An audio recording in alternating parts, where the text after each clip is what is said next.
And a good Saturday evening, and welcome to our coverage of the World Series, the 54th running from New Smyrna Speedway. Hi again, everyone. This is Adam Mackey along with Alan Dietz. It's night number 9 of the World Series of Asphalt Stock Car Racing. Super late models running 100 laps tonight, along with 3 other races. Alan Dietz and Adam Mackey to bring you the call of this one. Just running a few minutes behind. We had a little rain shower come through after qualifying, and that's why the super late models are lined up on pit road as they await the time to buckle in and get ready for that first event of the night. We have 3 other classes on hand as well, with the Florida Pro Truck Challenge 50-lapper, Florida Modifieds 35 laps, and the Super Stocks as well. Good field of cars here tonight, Adam, ready to go for this 100-lapper, and a surprise for many, Bubba Pollard. We thought we were going to get to see Bubba Pollard in the Tour Type Modified race here this year, but that fell through whenever he had engine problems in his Ryan Priest-owned machine. And a late entry, he was here for this Orange Blossom Special. You see him right there in the middle of the screen. And, you know, when you look at the group of drivers that we have here in this field tonight for the super late models, it's pretty stout. I mean, there's about 10 or 12 drivers that could realistically win this race tonight. Well, you look right there on the right, you've got Gus Dean, you've got Ty Majeski, you've got Ryan Moore, you've got Bubba Pollard, Justin Mondyke there, and you look down through, and it is a strong field of super late models. A guy like Stephen Nasse, which would be one of the favorites for tonight's event, and it is 100 laps and a chance to come to the front, deep in the pack, past mid-pack, starting back there, deep in the starting field in the 16th position tonight. So we'll be watching that 51 car as it tries to work its way to the front. But even Bubba Pollard setting a fast time in qualifying, going to be coming from the 8th position. Fastest of the week for the super late models, and the invert 8. So Bubba Pollard will start back in 8th, and that'll move Anthony Sergi up to 1. The Florida Modifieds racing here tonight, along with the Super Stocks and the Florida Pro Truck Challenge Series. So it's going to be a good night of racing.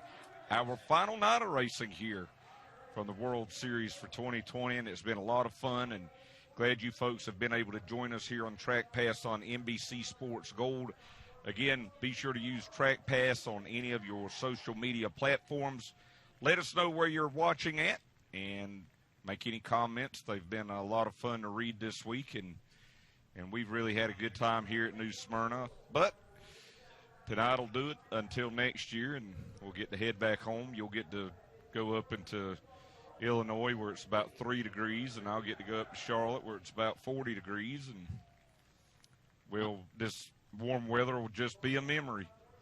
It's been a wonderful week, and we had great weather over the first several nights. It's been a little damp the last couple of days. We had some rain move through last night that delayed the program, have some rain that moved through just a little bit ago that has delayed today's program as well. As you just see a bit.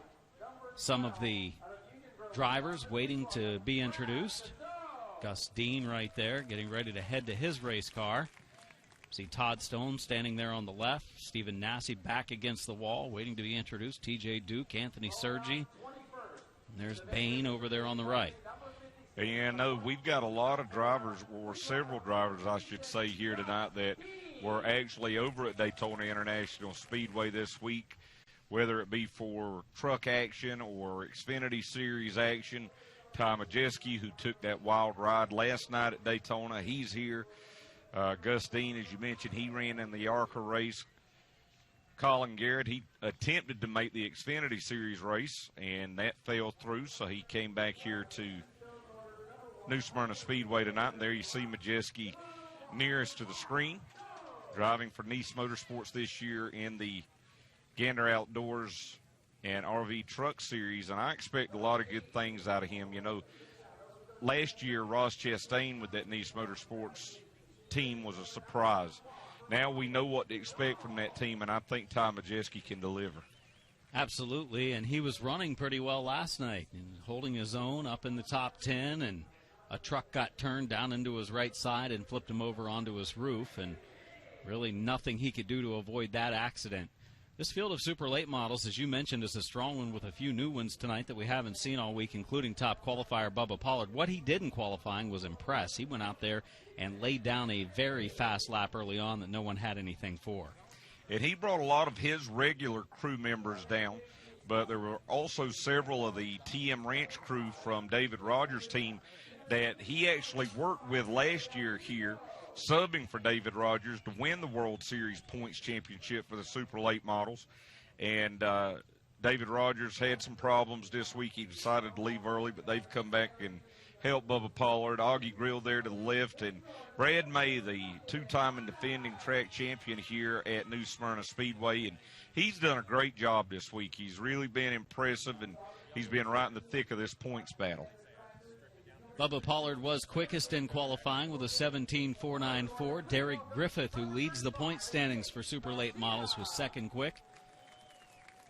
Jesse Love was third. Brad May was fourth. Ty Majeski fifth. Ryan Moore was sixth. Daniel Dye was seventh. And Anthony Sergi was eighth. Those are the eight that made the invert for tonight's race, putting Sergi and Dye on the front row. There's some youngsters in tonight's starting field.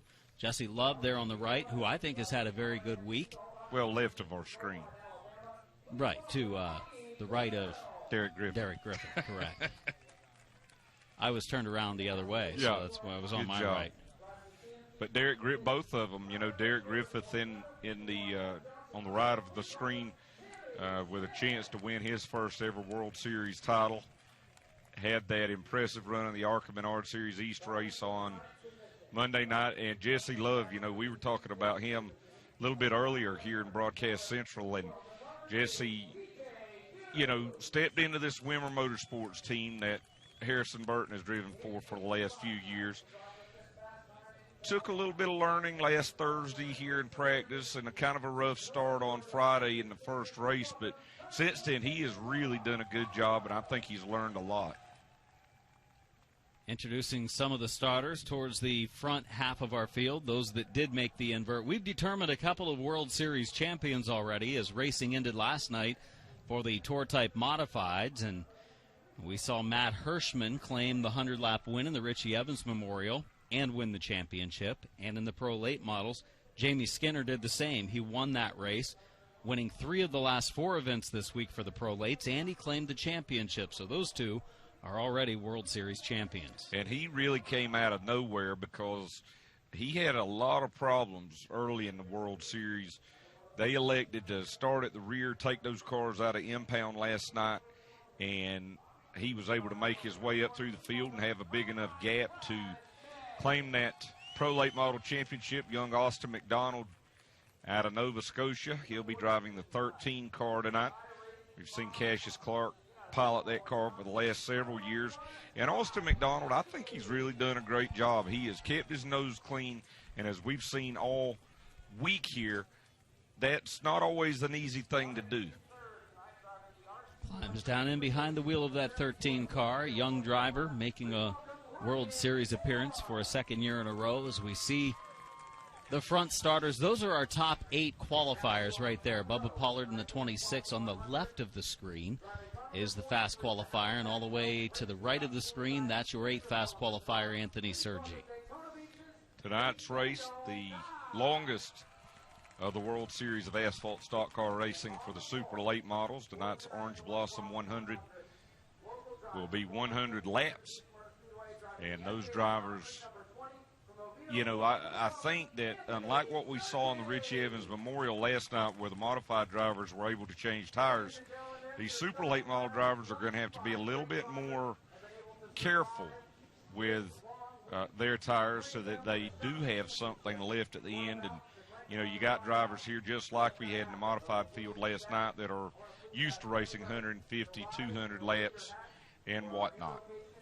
We will now turn it over to the public address system as we have invocation and both of the national anthems coming up. Our gracious Heavenly Father, we just thank you for this great nation of America, and thank you that you've placed us here, and thank you for all of our friends from Canada that are here. We ask you to bless them also. Lord, we ask you to bless the drivers tonight as they drive. I ask you to ride with them and keep them safe. Show them the right way, Lord. I'd like to also bless all the workers that's worked so hard to make all this happen for Speed Weeks. Give a special blessing to each one of them. And Lord, if there's anyone here who doesn't love you, know how much you love them, I ask you, Lord, that you would reveal yourself to them. And today, we give you all the praise and all the glory and all the honor in Jesus' name. Amen. Thank you, Danny. And now for the singing of our national anthems, please welcome Annette Bouchard. Annette? Please sing along if you would like.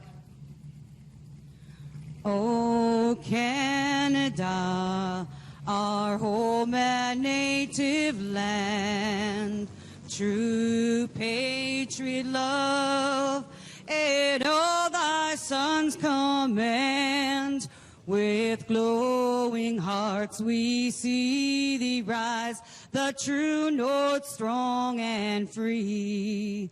From far and wide, O Canada, we stand on guard for thee. God, keep our land glorious and free. O Canada, we stand on guard for thee. O Canada, we stand on guard for thee.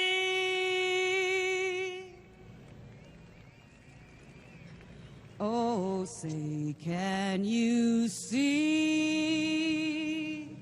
by the dawn's early light what so proudly we hailed at the twilight's last gleaming, whose broad stripes and bright stars through the perilous fight o'er the ramparts we watched were so gallantly streaming, and the rocket's red glare, the bombs bursting in air, gave proof through the night that our flag was still there.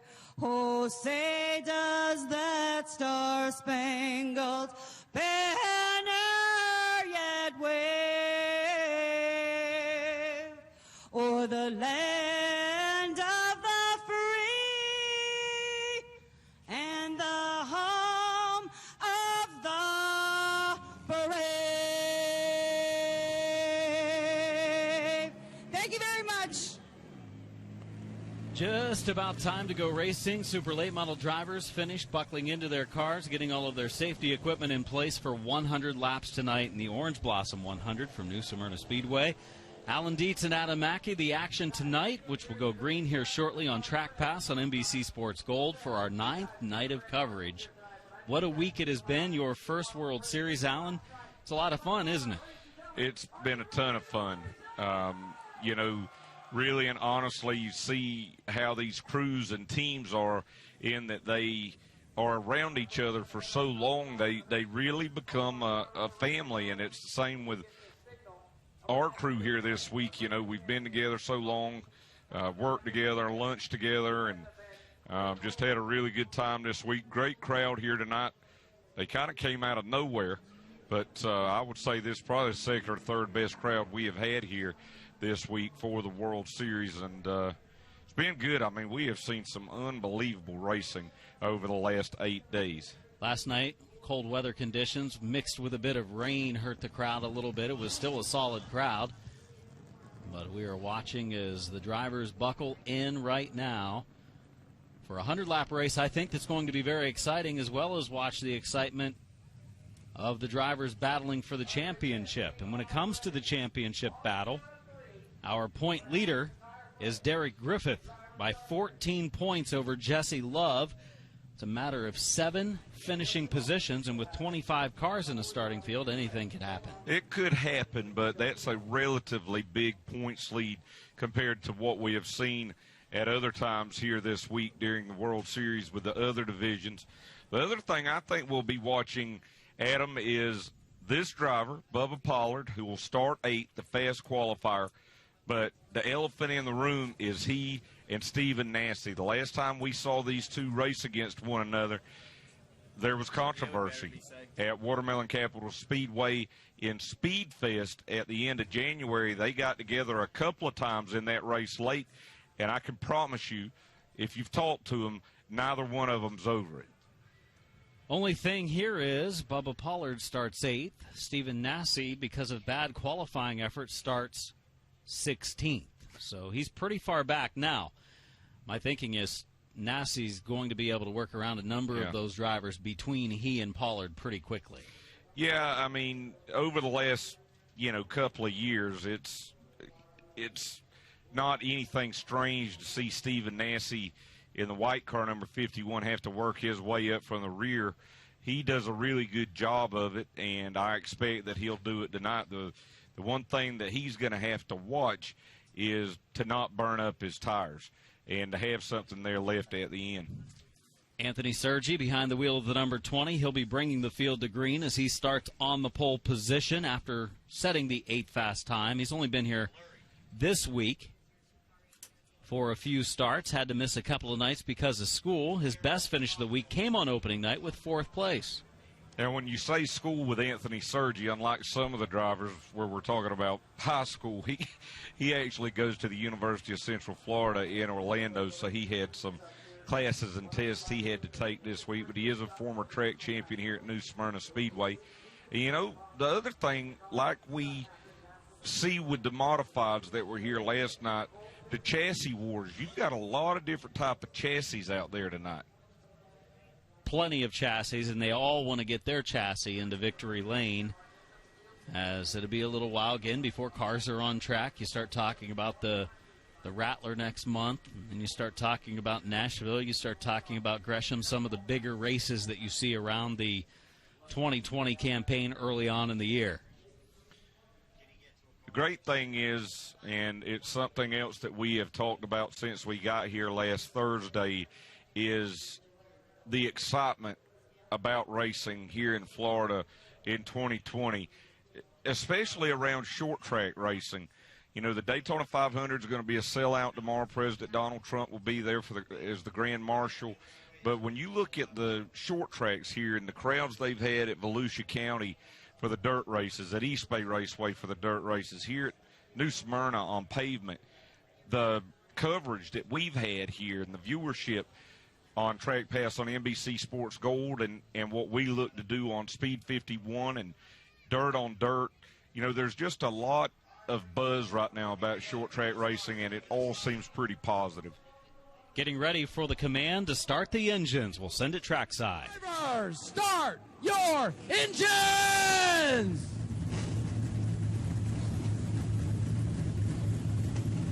Hear the sound of the engines firing. Sammy Smith, the teenage driver from Iowa in the 51. There was Augie Grill, saw the inside of that cockpit moments ago as he got ready for the start. The cars will roll off pit road as we get ready for 100 laps of action tonight. And we'll go ahead as they do so and take a look at our starting lineup. It's a big one tonight that sees Anthony Sergi from Geneva, Florida, in the number 20 starting on the pole. One of the locals here that's been running as a regular at this track for a long time. Daniel Dye in the 43 had a pretty good week in the Pro Late model, was leading last night and got taken out by a slower car on the inside lane going into turn 1. It ended Dye's chance, and that was with 25 laps in, and he had led the first 25 last night. 2013 World Series champion Ryan Moore, the R.C. Moore Transportation Toyota, will start 3rd. And to his outside, starting back in 4th, the iRacing Chevrolet from Seymour, Wisconsin, car number 91 of Ty Majeski. Driver having a solid week, starting in the 5th position. Oviedo, Florida driver Brad May, 2nd place in the standings, 14 points back of the point leader Derek Griffith. And for Brad May, he has picked up 2 wins this week. You'll see him driving that white and blue number 9. Starting 6th is Jesse Love. He's also tied for the 2nd position in the points, 14 behind Derek Griffith. Jesse Love, a teenage driver from California. Then our fastest qualifiers, starting 7th, the LCM Motorsport Chevrolet from Hudson, New Hampshire. He's a former past national champion, he could be a World Series champion at the end of the night. The 12G of Derek Griffith, and the fastest qualifier in that car, number 26, Harrison's Workwear Ford from Sonoa, Georgia. The car number 26, as we said, of Bubba Pollard. Drivers missing the invert. Qualifying ninth, TJ Duke making his first start of the week in the number 2 car. Southwest Ranches, Florida, he calls home. And Sammy Smith, 4th place in our standings, having a decent week. Little up and down at times from Des Moines, Iowa, driving that Kyle Busch Motorsports 51. Take you back 11 through 15 now, starting 11th from Hayden, Alabama. The 112 of Augie Grill. To his outside from South Boston, Virginia, will be the car number 24 of Colin Garrett. Jake Garcia, Monroe, Georgia, in the 35, starting in the 13th position. He is 8th in points coming in. And Justin Mondyke from Merrill, Wisconsin, 5th place in the points. The 44 car starts 14th. Back in row 8 from Sault Ste. Marie, Ontario, the 15 of the 5A of Jerry Artuso, and the All-American Concrete Chevrolet from Pinellas Park, Florida, the 51N, a guy to watch tonight, Stephen Nassy. Trey Bain starting 17th from Knoxville, Tennessee in the 9B. Starting 18th is Austin McDonald from Nova Scotia in the 13 car. Todd Stone of Middlebury, Vermont, starting in the 19th position. And Kyle Sieg from Georgia starts the 39 and 20th. Our final group of starters starting 21st. He raced in the Truck Series race last night at Daytona from Bluffton, South Carolina. Car number 56 of Gus Dean. Brad Casso from Union Grove, Wisconsin, will drive the car number 12 from 22nd starting position. Patrick Thomas, he's back in Brad May's backup machine, the 9T from Oviedo, Florida. Starting 24th from Plantation, Florida, the 112 of Steve Weaver. Rounding out the field from Orlando in the 01, Vincent Staggs. See the fans waving the drivers off as we are closing in on an opening start. There's the Kyle Busch Motorsports team as they are ready to watch their driver Sammy Smith in tonight's 100-lapper. Peter Gillen was there on the right, long-time Joe Gibbs Racing employee. Saw Brandon Setzer there, who's had his own success in super late model racing. We mentioned that some of the chassis that you'll see out there tonight, you're going to see Senecers, Fury chassis, Rowdy chassis. I believe there's a few port cities out there. A lot of good chassis out there competing in 2020 in the super late model ranks. These drivers after tonight, they'll go all over the country. Some will race in the Truck Series and Xfinity Series, while others will compete at bull rings all over America. Anthony Sergi, Daniel Dye to the green, turn number 4. The Orange Blossom 100 is underway on night number 9 for the super late models at New Smyrna Speedway. That was a very fast start. The pace car was just able to get out of the way as we watched Ryan Moore in the 74 car there. And then a battle back for 4th. Jesse Love in the Toyota. He's ahead of Brad May, but May challenging down into turn 1. Side by side, you see May on the inside, champion of the Speedway in 2019 on the low lane. Also working up, the point leader, Derek Griffith in the 12. Both have had outstanding weeks. Brad May did not have a good turns 3 and 4. His car pushed up the racetrack, got into Jesse Love. Now watch also to the left side of the screen, saw Jesse Love trying to hold those off, but look at Tom Majeski trying to move around Daniel Dye for second. Ty Majeski on the move here early, started in the 4th position outside lane, now working the inside lane. Daniel Dye side by side for the runner-up spot. Leading the way is Anthony Sergi. That's the battle for second. Now Ty Majeski's only raced here once this week, and that was in the 50-lapper, and was leading, but that car was really, really loose. He was just having all sorts of trouble getting the rear end to stick. Actually hit the outside wall here on the front straightaway while he was leading. And I know that was something that he and that Toby Noodleman-led crew were going to work on before tonight's race. Watching now as we single out throughout our field, Bubba Pollard, top qualifiers, picked up 1 spot so far from 8th up to the 7th spot. Derek Griffith has fallen from 7th to 8th. We watch as the 21 car of Jesse Love and Brad May enter turn 3. For the most part this week, other than that 50-lapper, These Super Late models have only raced for 35 laps. They've been 35 lap sprint races.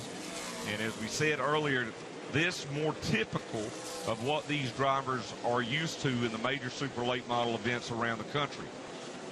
Cars running right against the bottom of the racetrack. The track will widen out a little bit as the race goes on, and drivers are searching for a different spot to put their cars to maybe make a pass or to hang on to their car if it's a tough handle. Watching as Majeski leads that pack, second, third, fourth, and fifth, even sixth places there, and Brad May has joined that group.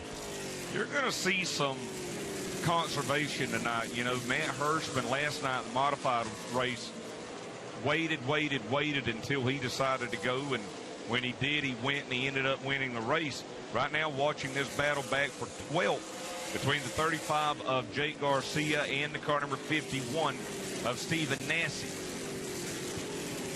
Stephen Nasse has moved up to the 13th position from his 16th starting spot, so a slow go so far, able to pick up 3 positions. But again, a 100-lap race, pace himself. He's expecting to see a few yellows as well that will help close the gaps. Remember, these drivers race in the All-American 400. They race in the Snowball Derby. They race in the Oxford 250. These are all longer races. So unlike those sprint races where you really got to put the hammer down and go all out for 35 laps, you're not going to see that in tonight's race.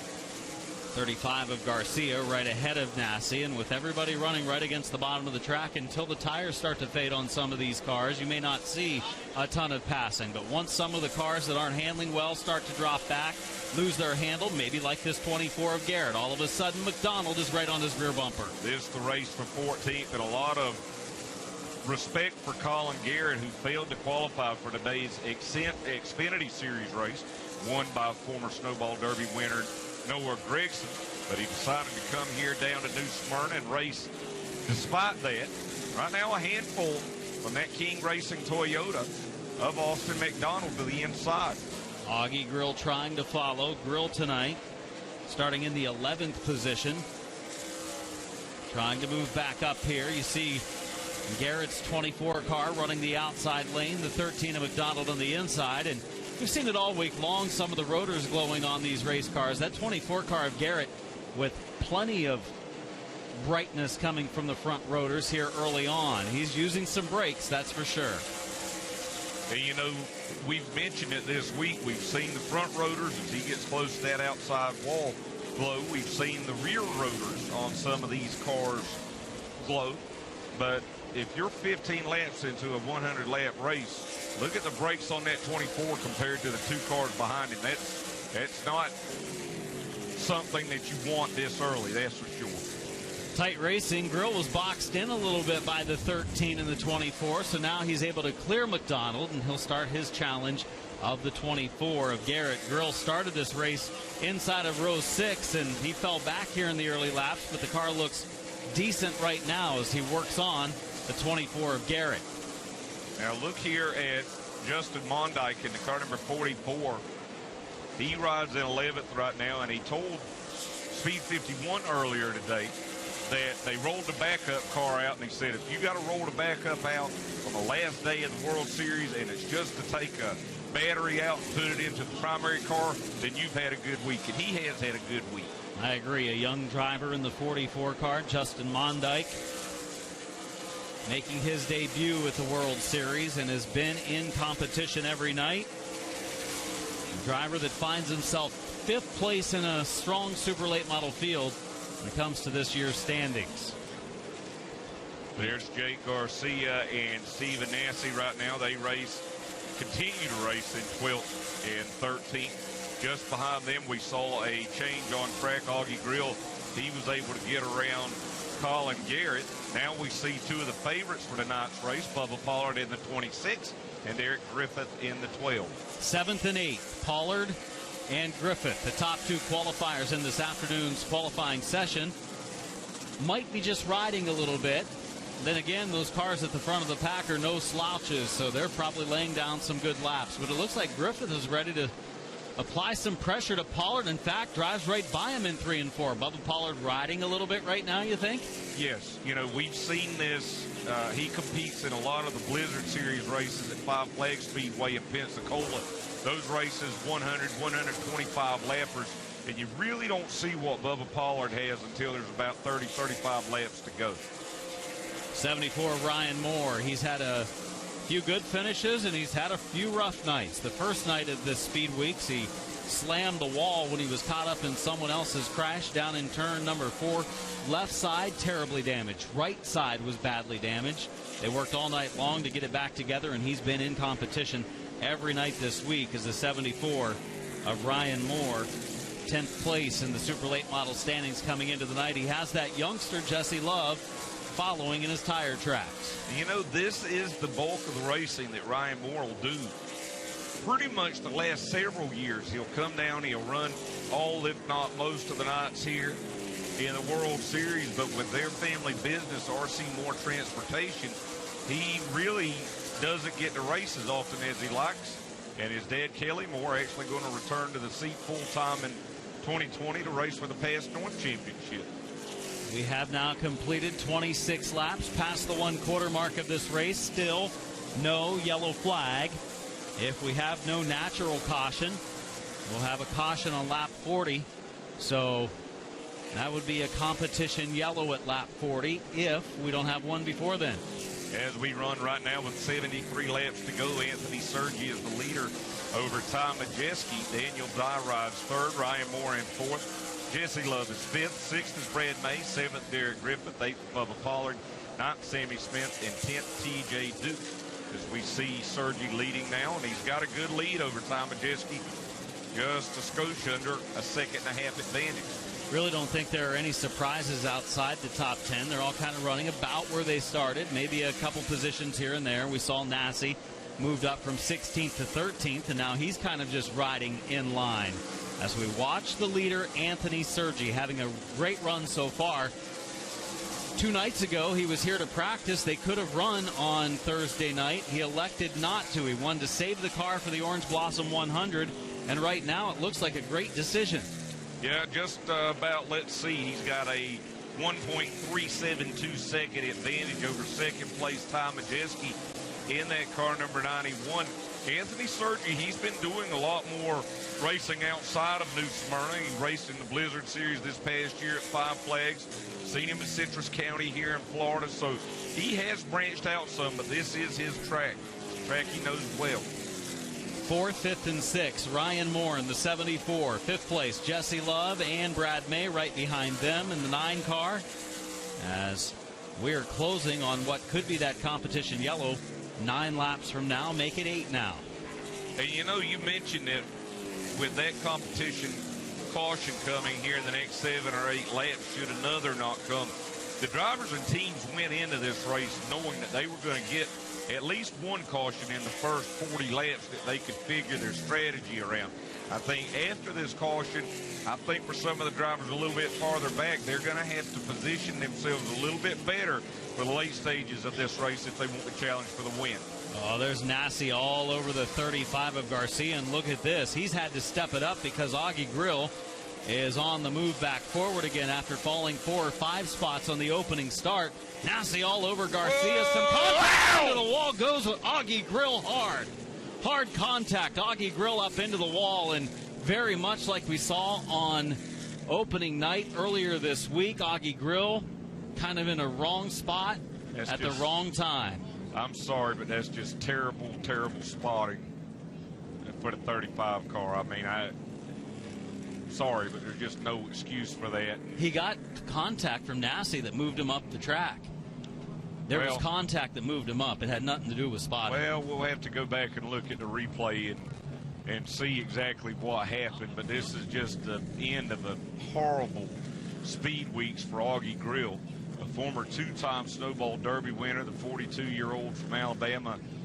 He had a hard crash at this year's Snowball Derby, and this is a brand new Grand American race car, and he just drilled that wall out of turn 4. Augie Grill fell back from the 11th starting position all the way back to about 15th or 16th. He was starting to rally. He was working the high lane of Stephen Nassy. Jake Garcia was there as well. Garcia had Nassy on his rear bumper, had Grill looking to the outside, and I think Stephen Nassy decided, I need to step it up at this point. Got to try to make a pass to keep Grill from getting around him. When he did, there was a little slight contact. Garcia moved up the track in turn 4, and I'm going to take a look at the replay here on our coverage on Track Pass on NBC Sports Gold. And this is kind of similar to what we saw happen to Tanner Gray in the Arc Menard Series race. You're right, there is a little bit of contact there. And if nothing else, I'll own up. I think Garcia was probably having to chase the car up the racetrack just a little bit right there.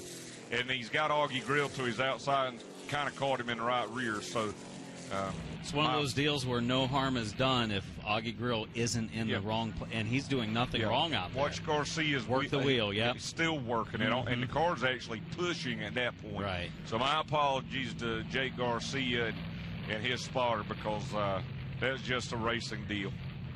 So, but a bad one for Augie Grill. Just tough break for Augie Grill, and he's chasing the car up right there. And to me, it looked like he didn't realize that Augie Grill was up to his outside, and he just kept going up, up, up. Whereas, as in reality, he just didn't have control of the cars, or leaders are in now. Yeah, all of the cars coming down pit road required to make one pit stop during the race, and it's a controlled caution, so they don't have to rush. How they exit the pits will be how they came into the pits, much like we saw last night with both of our big long-distance 100-lap races. So Anthony Sergi and that crew going to work. When he comes back out on the racetrack, he will be the leader. We just saw Augie Grill walk by the video camera as he's walking toward the turn 4 end of pit road, but here's another look at the replay.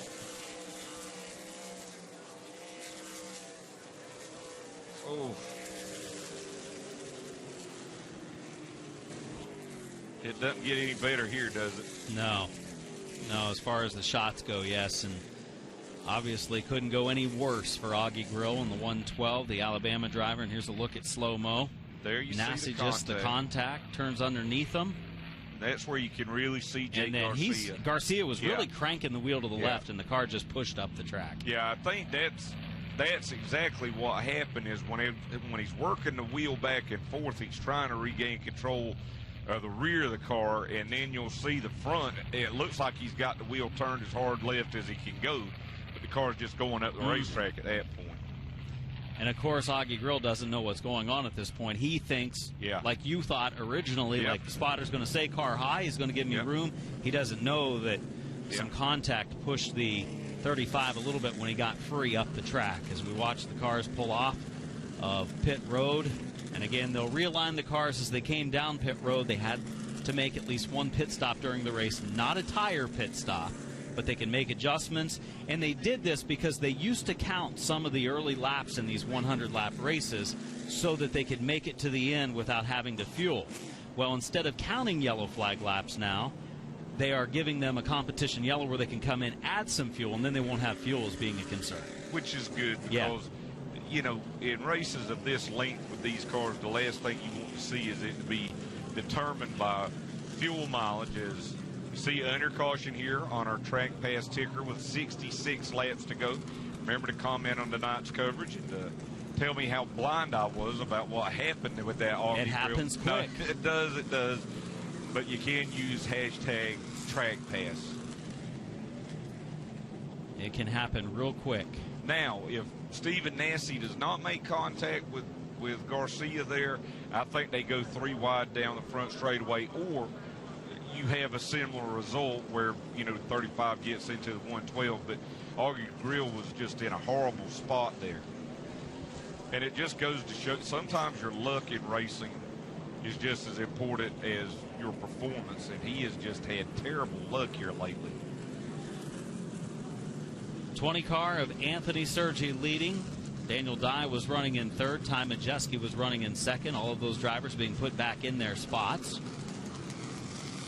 This worked out pretty well last night for the Pro Late Model event as well as the Tour Type Modifieds. In the Tour Modifieds, they were allowed a couple tires. Yeah, we saw a lot of the teams change 2 or 3 tires You know, big thanks to the folks here with New Smyrna Speedway for their hospitality all this week. Some guys that you know well, Glenn Luckett, R.J. Scott with ARCA CRA helping out with the officiating all the week. And then we get into really after we leave here, everybody kind of goes their separate ways into big race season. The PRA and Cars Tour start their seasons at Southern National Motorsports Park up in Kenly, North Carolina.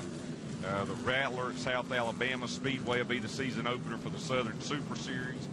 Pass will get started with the Easter Bunny 150 at Hickory Motor Speedway. Got the big races at Nashville, and we're really full speed ahead into the 2020 season at that point.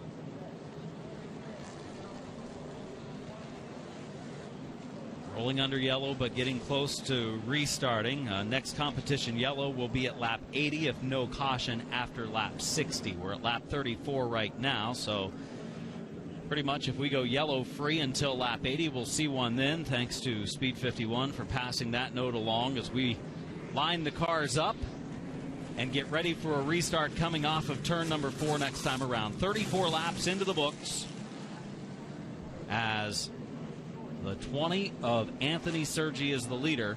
Ty Majeski runs in second. Third place, Daniel Dye in the 43. Ryan Moore in the 74. Then it is the 21 car of Jesse Love and Brad May outside of row 3, set for a restart. The outside has been the way to go all World Series on these restarts. A little bit of contact there between Sergi and Ty Majeski. They straighten it out. Ryan Moore trying to take third away from Daniel Dye, who's now got his hands full as he's got Brad May battling up to his outside. Anthony Sergi was probably thinking that's a little more than a little contact. That felt like a lot and probably a scary moment, but they kept him in the right direction as the cars bobbled on the restart. Watching the 43 of Dye, the 21 of Love, and the 26 of Pollard. We'll see if Pollard starts to try to move forward here. He's in 7th where he restarted.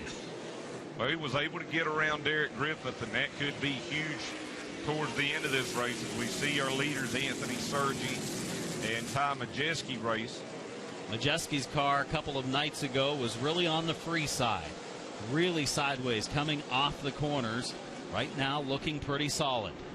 Race now for third, Brad May on the move down the inside of Ryan Moore, and just back behind him Jesse Love in the 21 trying to move around the 43 of Daniel Dye.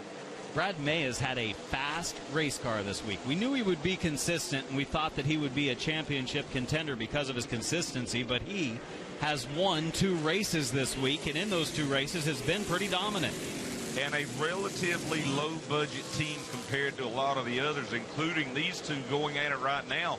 Anthony Sergi and Ty Majeski, who's looking pretty racy right now. Majeski seems to have a lot more forward bite coming off the turn. That car looks totally different tonight right now than what it did a few nights ago. Gets to the inside, makes a run on Sergi, heading down the backstretch into turn 3. Still got that nose down the inside in turns 3 and 4. Powers it up here out of turn 4. But Sergi looking good right now on the outside. Got a lot of horsepower under the hood of that Chevrolet. Again, turns underneath of him. Coming off of turn 2, this time a better run for the Seymour, Wisconsin driver. Ty Majeski up to the door of Sergi. The battle for the lead coming to the completion of lap 41. Let's see. Sergi's going to lead that lap. And seems like Sergi gets a little better run up on the outside in turns 3 and 4. Whereas Majeski might be a little bit better here in turns 1 and 2. But 2 fairly evenly matched race cars right now. Majeski again takes a look to the low side. Close to that left rear quarter panel. Drives it into turn 1. As you mentioned, the second groove here at New Smyrna Speedway, the place to be to keep your momentum up. Really tough to make that move and pull it off down the straightaway. But with these super late models and with the higher horsepower, it is possible. Whereas it's a lot harder with the pro late models, Florida modifieds, and cars that are down on horsepower. Now, you talk about how much better Majeski's car is handling than it did here Wednesday night. I talked to him in the pits a little bit earlier as we continue to see Bubba Pollard and Derek Griffith battle. Griffith, going up the outside. That's what I was going to say, is he's trying to pull off the move in the outside lane, which you don't see very often, but Pollard going to let him go around the high lane. Sammy Smith is right there as well. at some point you don't want to fall back too far, even if you're saving your equipment. Well, that's what I was talking about just a little bit earlier. Now, going back to my thought here on Ty Majeski, earlier today when I spoke to him, he said, you know, the Tour Type Modified rubber was a different compound than what they were accustomed to, and it really made the racetrack a lot slicker. And he says the track now, at least for him, is back more the way that he's comfortable racing. In the upper left of our screen, the battle for the lead between Sergi and Majeski. Down in the lower right, it is the 74 of Ryan Moore running in fourth, and the 21 of Love in the fifth spot. A lot of action all the way around this track. Good racing right now as we close in on the halfway mark of the Orange Blossom 100. Majeski again takes a look to the low side of Sergi. You saw a wiggle from Sergi that time, and that gives Majeski one of his better runs as they head through 3 and 4. The lead battle heating up again. Well, it's about to be a three-car battle because you see Brad May back there in that car number 9. I think that's forcing Majeski's hands just a little bit right now. Maybe a little earlier than he wants to go, but he's got Brad May closing in on him, and if he cannot get around that 20 car here pretty quick, you're going to have a three-car battle for the lead. And Brad May has more experience at this racetrack than just about anybody in our starting field, as he has run here as a regular for years and years, number of championships all the way from limited late models up to super late models, and he is closed on the lead duo. Brad May started in 5th. He runs 3rd, and he's got a fast race car. May is just about there in the 9 car. We are halfway, 50 laps in, 50 to go. The cross flags being given. Good racing here at the front of the field, and good racing on back as, again, Majeski takes a peek to the inside, just can't make it. And that 3-car battle we were talking about, it's now because Brad May has caught the leader. And Brad May, as we've noticed all week long, it's his rear rotors that get a little hot. As you can see, those babies glow as he goes into the corners, and Majeski is right there. At some point, when does his aggressiveness step up? Maybe make some contact, move that 20 out of the way. He's quicker than the 20, but he just can't get the run he needs. He gets another one coming off of 2. I don't think the aggressiveness is right now, but it's going to heat up a little bit because you've got these 3. Derek Griffin, he's on the move. He's worked his way up to 6th. So some of these drivers have elected to go now. We might not be seeing them all doing it, but some are. Meanwhile, Bubba Pollard has dropped back to the 9th position. So in no hurry right now is Pollard, or he can't get to the front right now. We'll be interested to see those last laps in a shootout down the stretch as those top 3 is picking it up a little bit. We've completed now 54 laps. You know, for Anthony Sergi and Brad May, a couple of drivers with a ton of experience here at New Smyrna Speedway. You've got Ty Majeski, who's right now one of the best super late model drivers in the country and has been for the last 5 or 6 years. And they're up here racing with him, and that's another part that is so great about this World Series is what we're seeing here right now with the top 3 battling into turn 3. Majeski following closely, the 20 of Sergi. Brad May running 3rd. Those 3 drivers have a pretty big gap back to the 4th place car of Ryan Moore, so they're out there to battle it out themselves between the 3 podium spots.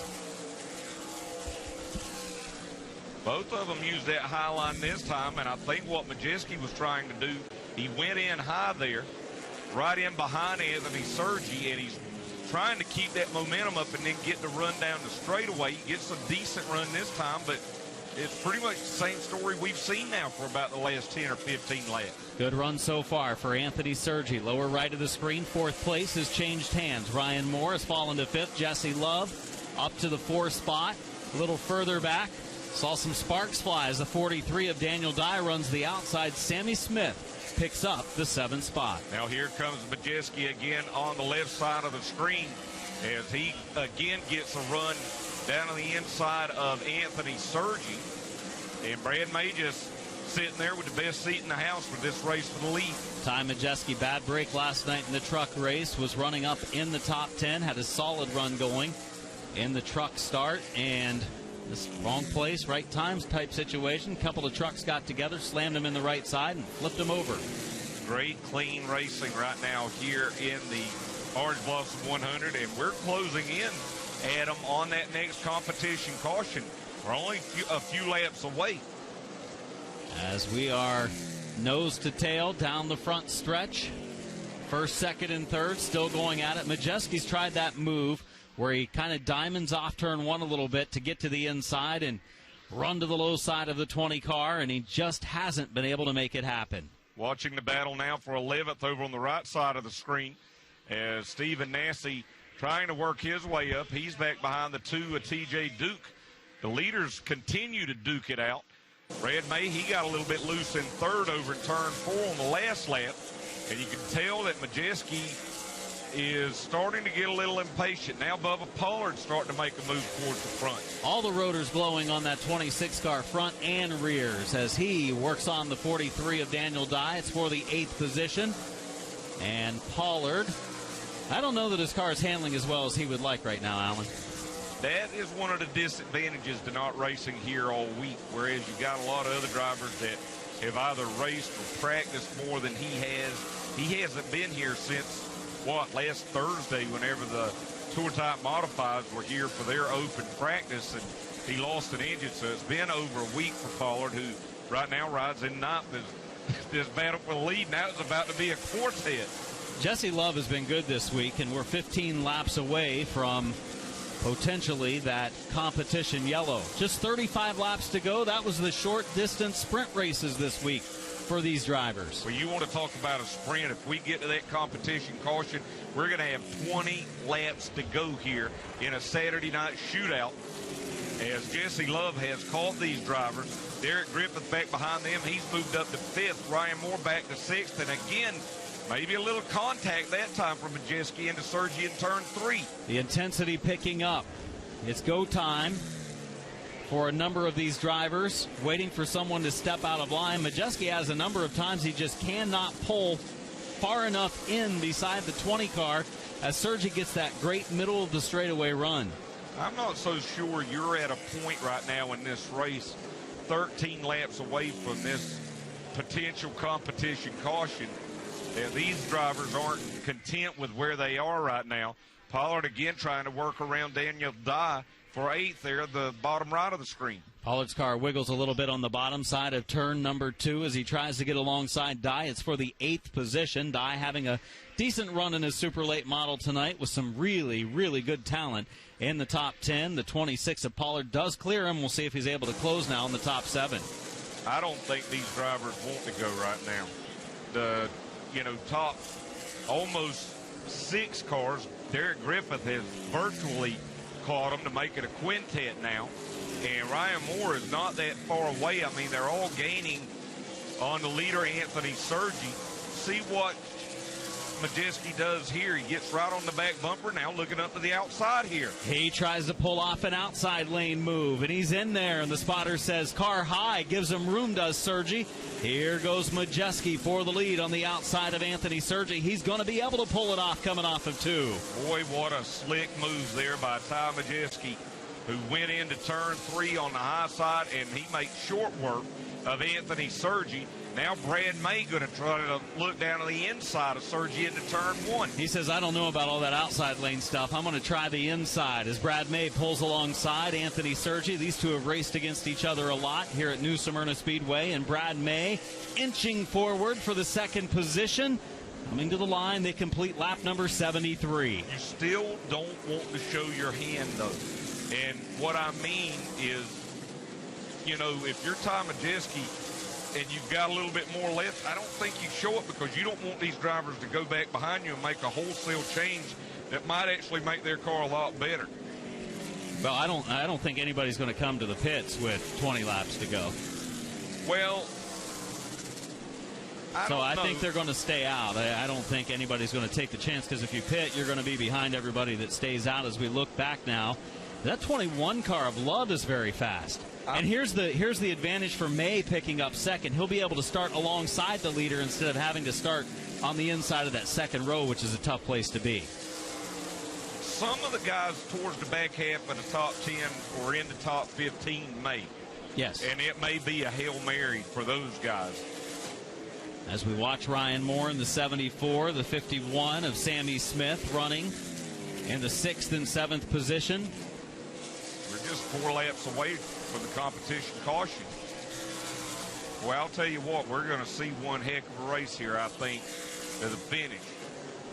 Watching as those top 2 continue to log laps, and they are so close to turning the identical times up front as Ryan Moore and Sammy Smith. They still run in the 6th and 7th spots, and you mentioned him a little while ago, that 12G of Griffith. He's slowly but surely working his way up into the top 4 or 5. And he's on the verge of his first ever World Series of Asphalt Stock Car Racing Championship. He's in 5th right now. Came into tonight's race with a 14-point advantage. And he's in good shape right now, no matter what, if things stay as they are. About a lap away from our competition yellow to slow the field. As we are 79 laps into the books. Griffith would love to be up in the 4 spot right now, but Jesse Love holds that position. And you see Jesse Love is racing awful hard as we've got a car up in the wall in turns 1 and 2, and it looks like the 2 of TJ Duke. So we're 1 lap short of the competition yellow. That negates that as we have a hard hit from the number 2 of Duke. Driver moving around in the car and drops the window net, but that was a hard hit. That's a shame. I think that was a brand new Fury race car for TJ Duke, and he was having a pretty decent run. He was up in 11th just in front of Stephen Nassy. Using a Tommy Steyer tribute scheme on this number 2 car tonight, and that was a hard hit. As we look at this tribute car of TJ Duke, do want to send our thoughts and prayers out to the family of Florida Super Late Model standout Joe Boyd, not doing well in hospice care now. And I know it's a tough time for them and all of his fans, and just want to let you guys know that we're thinking about you here at New Smyrna Speedway. Just 2 yellows slowing the pace so far. Ty Majeski leads, and how about that pass by Majeski? Could not make the run on the inside. Had a great run coming down the backstretch, so he drove to the outside of Anthony Sergi and was able to pull it off rather easily. And that should scare everybody. If it didn't scare him enough that he was here, the fact that he took the lead on the outside, especially this late in the race, it made it look relatively easy. To me, the surprise is Bubba Pollard and Stephen Nassy. You know, we're down to 21 laps to go, and we have just not seen the performance out of those 2 cars. Now, if they've got something left, if they've been kind of holding their hand, they're not going to be able to hold it anymore. They're going to have to show it. One driver coming pit side, the 35 of Jake Garcia. He was running 13th. See if there are any other takers. Gus Dean in the 56. Gus Dean was running way back in 18th. Gus Dean had a couple of decent runs this week, but he qualified deep in the pack and mired himself out of contention because of qualifying. He's had 2 fifth-place finishes in the super late model events he's been in this week. You've been to a lot of these World Series. What has surprised me this week is how much this racetrack has changed. You know, we talk all the time about one of the differences between pavement racing and dirt racing is that dirt racing is ever changing. The amount of water in the surface, you know, cushion, and whether or not it takes on rubber or not. Pavement racing a little bit more consistent, but boy, we have not seen it this week here at New Smyrna Speedway. Look at Stephen Nassy a few nights ago. He comes from, what, 5th, passes Majeski, wins the race. Tonight, he's mired back there in the 12th position right now, and we don't know if he's going to pick up any more spots. Bubba Pollard set fast time. There's Nassy's car. Bubba Pollard set fast time, started 8th. He's still running 8th. So if he is saving something, it's going to be a lot of fun over the last 21 laps. It's going to be crazy. And, you know, when we were watching qualifying prior to our coverage here on TrackPass on NBC Sports Gold, Pollard's lap was a shock. It was the fastest lap we've seen in qualifying for a super late model this week. And we thought he might stink up the show, but it's just not been that case so far. It's been a good field of super late models all week, and it's gotten better as the week has gone on. And this one tonight is a very, very good field of super late models. You know what I like, too? You know, we've seen a couple of hard crashes, but the racing has been excellent in this Orange Blossom 100. That it has. You figure only 2 yellows really slowing the pace at this point as we clean up pit road there a little bit. We see the 12 of Brad Casso down there. There's the Majeski gang watching on. Got their fingers crossed. They need some good luck to come their way. They were just short of a win here a few nights ago. And last night, I think they were going to be in contention at the end of that truck race the way he was running. I did too. And he's going to, I think, turn some heads in the truck series this year. He's got, I think, a pretty decent team. And with his experience, he's run enough Xfinity races there a couple of years ago for experience at those type of tracks, I think, to pay off. And, you know, we've talked this week about the number of drivers in tomorrow afternoon's Daytona 500 that not very long ago we used to see racing here as part of the World Series. You know, you look at this race, Ty Majeski, Jesse Love, Derek Griffith, Jake Garcia. You know, there are a lot of drivers out there that I don't think in a very long amount of time, maybe even Sammy Smith, we're going to be saying the same thing about. Recapping your points battle coming in, leading the standings was Derek Griffith. He right now runs in 5th.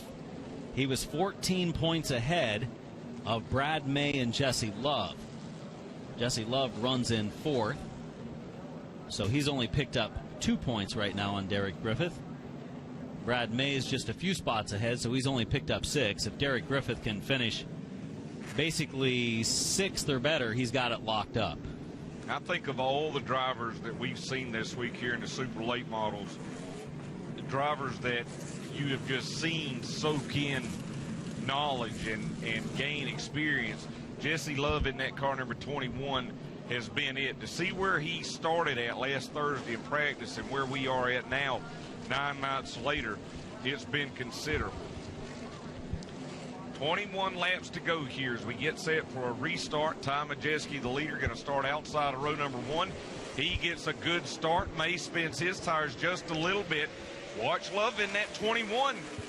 He and Sergi might have made some contact going down into turn 1. It was close. Outside lane moving forward. Sergi caught on the bottom lane. Here comes the 74 of Ryan Moore. Derek Griffith looking to pick a lane as the 51 of Sammy Smith is there. Does Bubba Pollard start to make his move? Some contact from the inside from Sammy Smith. You're going to see Sammy Smith in that TMC Toyota for Kyle Busch Racing a lot this year, racing against Bubba Pollard.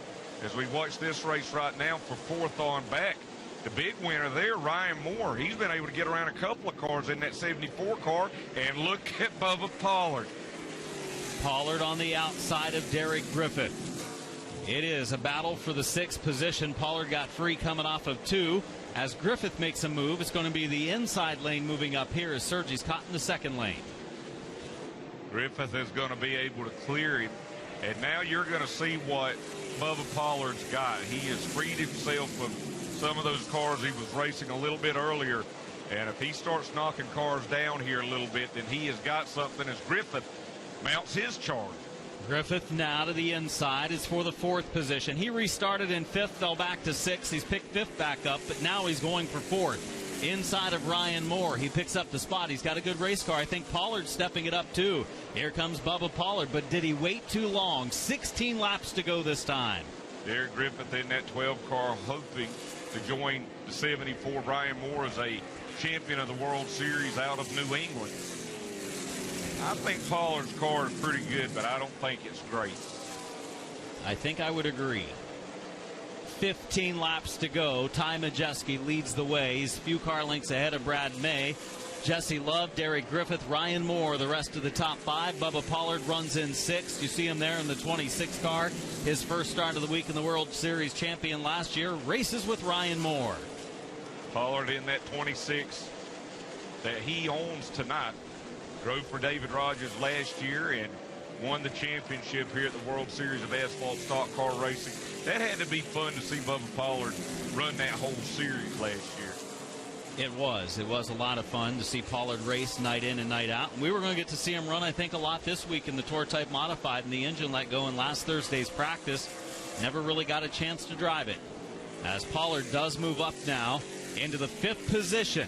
But I think he's going to need some help with yellow flags to close that gap as he's built a pretty big deficit right now. In fact, 3.5 seconds behind the leader. This is the battle right now for 7th between Anthony Sergi and Sammy Smith, and clearly it looks like Anthony Sergi burned his equipment up some whenever he was up there leading. It was a good run in the early stages, first half of this race for Sergi, and just to hold off Ty Majeski as long as he did, that was tough. Ty Majeski leading the way, Brad May, Jesse Love, Derek Griffith, Bubba Pollard, the top 5. Mondyke in the 44, racing now, trying to get around the 20 Sergi machine. This Wisconsin driver in the 44, Mondyke, he has done a great job this year. He runs 9th right now, but has not really set a wheel wrong over the last 8 days.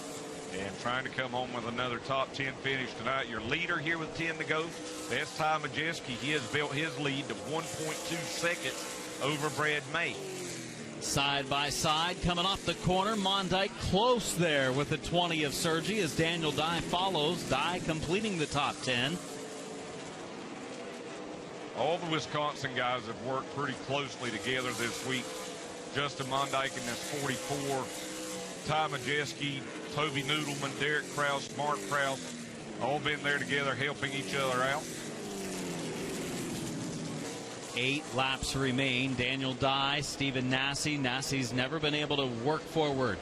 Started 15th and has 16th rather, and has slowly picked up some spots. But you can see he's really got a handful of that 51 car. Yeah, it just never has come together tonight the way he and that Jet Motorsports team would have expected. And you just see that car pushing up in the corners. And I'd say Stephen Nasse not a happy camper behind the wheel of that 51 car. 6 laps to go, 94 complete. The Orange Blossom 100. Ty Majeski looking for the win as Sammy Smith now gets to the inside of Ryan Moore. You see our ticker up at the top of the screen. Ty Majeski, he continues to stretch that advantage from 1.5 seconds now to 1.7 seconds. Smith with a nose down to the inside of Moore here. Smith pulls alongside of Moore. Moore having a decent run tonight. Car not as good as it was earlier in this race when he stayed in the top 5 in a close call there. The 51 of Smith all over that rear bumper. It's crazy to say, but Ryan Moore now, the grizzled old veteran, he used to be in Sammy Smith's spot about 15 years ago. I'd be a little bit careful there if I was Sammy Smith, putting too many bumpers to that 74 car. Boy, he drove it in that time. Deep into turn 3. It stuck to the bottom pretty well. We are down now. 3 laps to go for Majeski, and we watch the battles back in the field because Majeski absolutely running away with this one. Here goes Majeski. See that advantage right now over Brad May. It's stretched out to 1.9 seconds. There is Bubba Pollard in the car number 26. He's in 5th now, over 6 seconds back. And Ty Majeski, this is going to be a milestone for him, Adam. Looking for feature win number 100 tonight from reports we were given as Majeski leads the way on the final lap. This is the battle back towards the back end of the top 10 as Ty Majeski, the leader, works through turns 3 and 4. And comes around. Ty Majeski, his 100th career Super Late Model win, and it comes in the World Series of 2020 here at New Smyrna. Brad May will finish in 2nd, Jesse Love in 3rd, Derek Griffith 4th. He should be the 2020 World Series champion for the Super Late Models, and Bubba Pollard will finish in 5th. There you see the team, Toby Noodleman, and that entire group. And after riding his lid down the banking in turn 1 at Daytona International Speedway last night, he'll park it in victory lane tonight, and it's a big win for Ty Majeski. 100 Super Late Model wins. Many-time ASA Midwest Tour champion. He was a Kawicki Driver Development Program driver. He won that championship. And now we're going to take it down to Adam Mackey, who's with our winner. Ty Majeski in victory lane for the first time this week. He goes from on his roof last night at Daytona International Speedway in the NASCAR truck event to victory lane tonight. here at the World Series of Asphalt Stock Car Racing for feature win number 100. His second start of the week, a second and a first for Ty Majeski. Ty Majeski. Ty, congratulations. 91 car just totally looked different than it did the other night. And you had a lot more bite coming off the corners. You made some big changes. Yeah, we sure did. We worked on it, found a couple things wrong with the rear end on Tuesday night. Obviously had a rough one last night. Really wish we could have finished that race. Had a good opportunity there, but came back, rebounded really strong tonight. Man, I was losing brakes there when I was racing hard with Sergi. Trying to manage it. It was going almost all the way to the floor. And I was about to actually let the 9 by. I took a desperation shot to the top, and it stuck. And I was just pumping the brakes really hard, trying to get the thing to hang in there. And the brakes came back during that caution. And the car was pretty decent tonight, and we got it done. Go to the outside lane after following Sergi on the inside for so many laps. You kept getting to the inside, and you couldn't keep the momentum up. Middle of the straightaway, he'd pull you a little bit. What was the decision to go to the outside? Did you think you could pull it off? I really didn't. He was tight in the center, and he was kind of sliding up in the center a little bit, and it was preventing me from being able to get a run out there. And I kind of picked a lap where he hugged the bottom well, and he got tight, and I was able to get to his quarter panel and get a spotter to stay outside there. So that was the difference. Obviously, the outside's the preferred groove here most of the time. Just thank you to everybody, Rob Braun for hauling this car down here, iRacing.com, Ken Sports, all my sponsors. Man, this is a cool one. Lastly, is it extra special because we received reports it's win number 100 for you? Yeah, this is really special. This is, man, we got win number 99 in October and felt like we were so close to getting 100 so long ago. Just really proud of my entire team. I couldn't have done it without them. Obviously, 100 wins is unbelievable in 5 or 6 years. So my car owner was Brad and Nancy Manstead. My parents, I know they're watching back at home. Man, I have a lot of good people that surrounded me to help me get to this to get to this point, and thankful for that opportunity. Ty Majeski, win number 100 comes tonight on night number 9 of the World Series of Asphalt Stock Car Racing. Second place run tonight, and what a week for the guy that drove the number 9 car. He talks with Andrew Hart, one of the Hart family that runs this new Smyrna Speedway, and Brad May, what a week it was for you, and only one car was better tonight. It was the 91 of Majeski. You just didn't quite have enough, but you were close. Yeah, 3 or 4 years ago, he came here. I think the last time he ran a 100-lapper during Speed Weeks, and we ran second to him then. I was in my own car back then. What a great car they had tonight. We got behind him. We were right on him when he was behind Anthony Sergi racing, and it just took a little while for him to get by him, and finally when he did, he was able to check out a little bit. I was hoping that he wasn't going to be able to go that good, but, they really do such a great job everywhere they race, and they're as good as they are in the country, and finishing second to him's not too bad. You've run limited late models, you've run pro late models in the World Series, you've run super late models, but this one was a pretty good one. Winning a couple races, finishing second in the points has to mean a lot. Yeah, we had a great week. 2 wins, a second, 2 thirds, couple nights that we were a little bit off, but that was part of Speed Weeks, the struggle of staying up with the track and tires. But a great week. The car's in one piece. Everybody that worked so hard on the car, they're worn out, but it's been an amazing week. Brad May, track regular, many-time champion. He finishes second tonight here in the Super Late Model Orange Blossom 100. So we make our way back to our third-place finisher. But first, we're going to head all the way back to our champion, Derek Griffith, in the 12 car. Derek Griffith claiming a championship here tonight. As Derek, what a week. What a week. A lot of great things happened for you. ARCA East Series, second place finish, dominated that event till late and you had to pit. Top 5s, top 3s, wins all week long in super late models. You end up claiming the championship. What does that mean for you? Oh, it's huge. My crew chief, Louis Michelitis, has a super late model championship down here in 03 or 04, so to get myself on the list with him is unbelievable. I've been coming down here for such a long time, and to finally get some good runs in and be fast enough to, win a race and even the ARCA deal, that was unbelievable just to be a part of that. Our worst finish was 7th this week, and this 4th place was our second worst finish, and I don't think we finished worse than second all week other than that. So hats off to my crew. They work their butts off no matter where we're at, no matter what we're doing. They work so hard, and I love them to death, man. I get to live my dream. This is unbelievable. We got beat tonight. Ty was really good, and just track position was so important. I kind of used it up getting through, and I can't complain one bit. We took home the championship, and we're going home in one piece. Derek Griffith, the champion for the Super Late Models in the 2020 running of the World Series.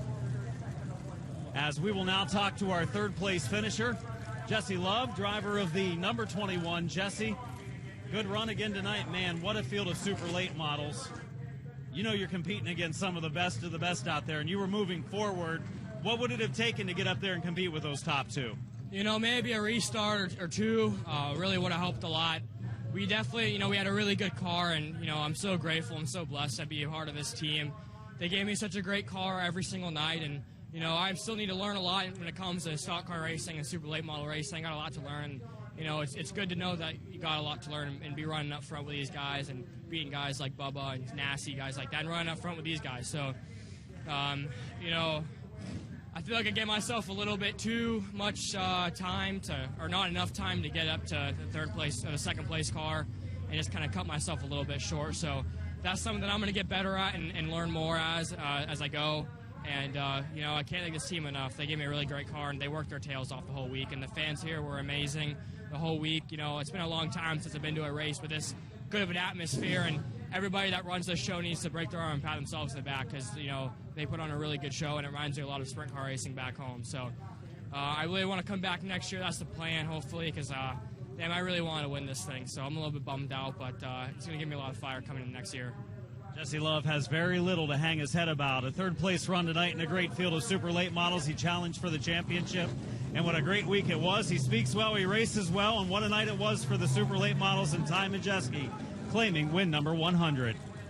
Thanks, Adam. A great race here tonight for the super late models, and so many stars emerging, new stars and returning stars, including Ty Majeski, as Adam said, his 100th career super late model win, and it took him a while to get it. They got 99 back in October, and they'll get it here tonight. Brad May will finish in second, Jesse Love in third, Derek Griffith in fourth. Fast qualifier Bubba Pollard will finish fifth. Sammy Smith, the opening night winner, comes home sixth. Ryan Moore is seventh. Anthony Sergi, who led a lot of laps early, finishes eighth. Justin Mondyke will finish ninth. Daniel Dye will finish in 10th.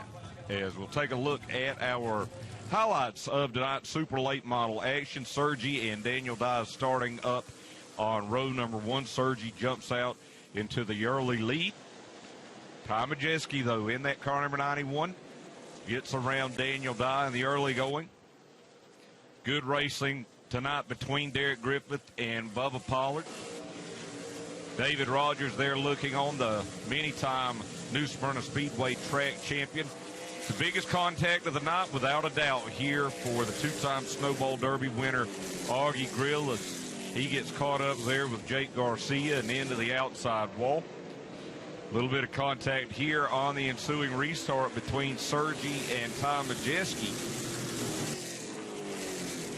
As we said, Pollard in that 26th and Derek Griffith battled quite a bit tonight. A couple of youngsters here, Sammy Smith in the 51, the 43.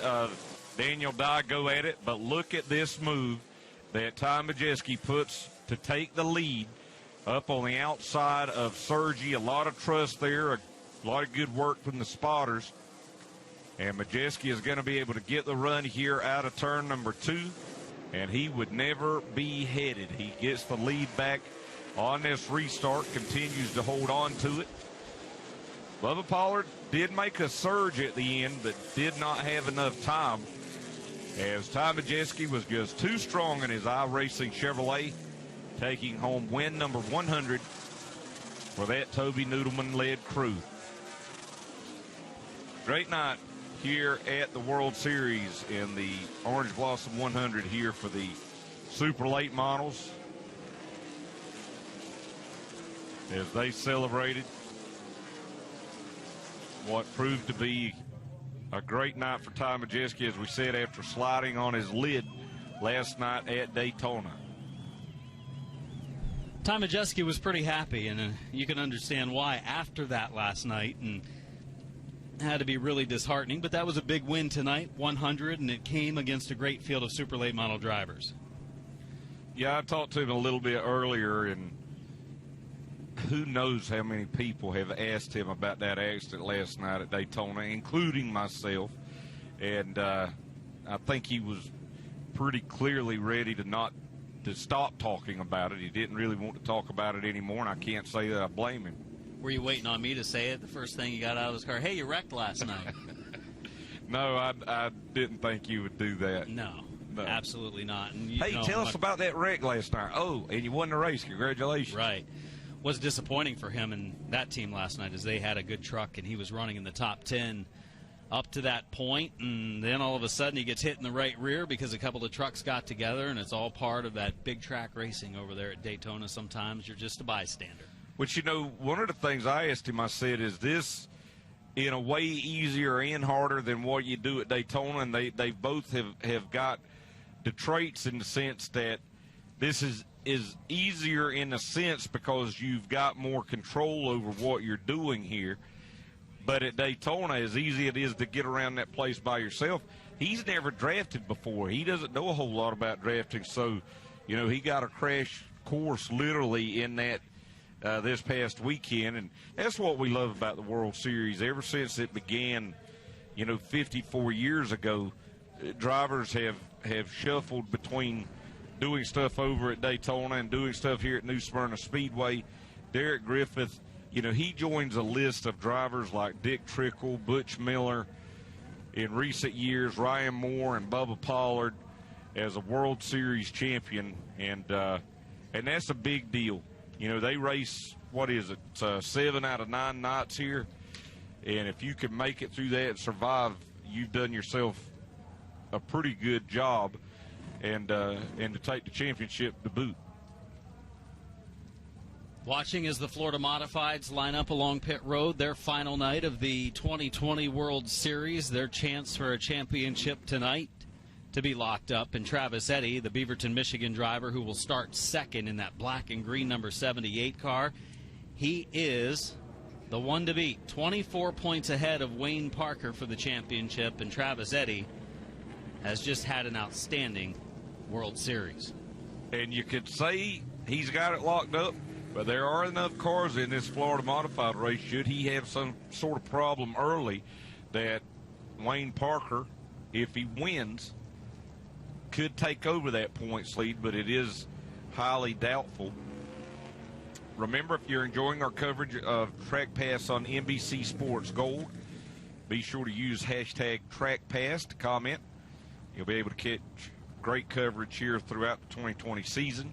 Also be able to catch a lot of great coverage on Speed 51, Dirt on Dirt. A lot of great streaming action now available for fans all over the world. Got to talk to Derek Griffith while I was down there about the championship. He had a good race car tonight. He said he just had to use a lot of it up to get to where he ended up, and then it was just too late, and obviously a race that didn't see many yellows. They didn't have any gimme spots. They had to pass people under green without, you know, lining up double wide. There was just very few cautions in the event. But it was a good race, and right now Derek Griffith will celebrate with his family and crew in Victory Lane. I think this will give us a chance to take a breath here. So we'll take a break, and we'll come back with more. Florida Modifieds will be next here on NBC Sports Gold.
Welcome back to our coverage on Track Pass on NBC Sports Gold. Alan Dietz and Adam Mackey on night number 9 of the 54th running of the World Series of Asphalt Stock Car Racing. Did you love those commercials, by the way? They were great. Where were they? We had our own going on here in the booth. Yeah. Adam was singing commercials here, which I wish he would do for you folks, but I don't think that'll happen. As we roll off of pit road and head to the racetrack with two drivers that were very fast on the big race earlier this week, the 75-lapper, 15 of Timmy Moore and 78 of Travis Eddy. Going to watch them bring the field to green, and anyone else in this field, I think they have their work cut out for them if they want to compete with these guys. I do too. The invert is 2, so they are the fast qualifiers starting on the front row. Timmy Moore finished second to Travis Eddy just a couple of nights ago. Travis Eddy has picked up 4 wins this week. A Dale Earnhardt fan right there watching on from the end of pit road.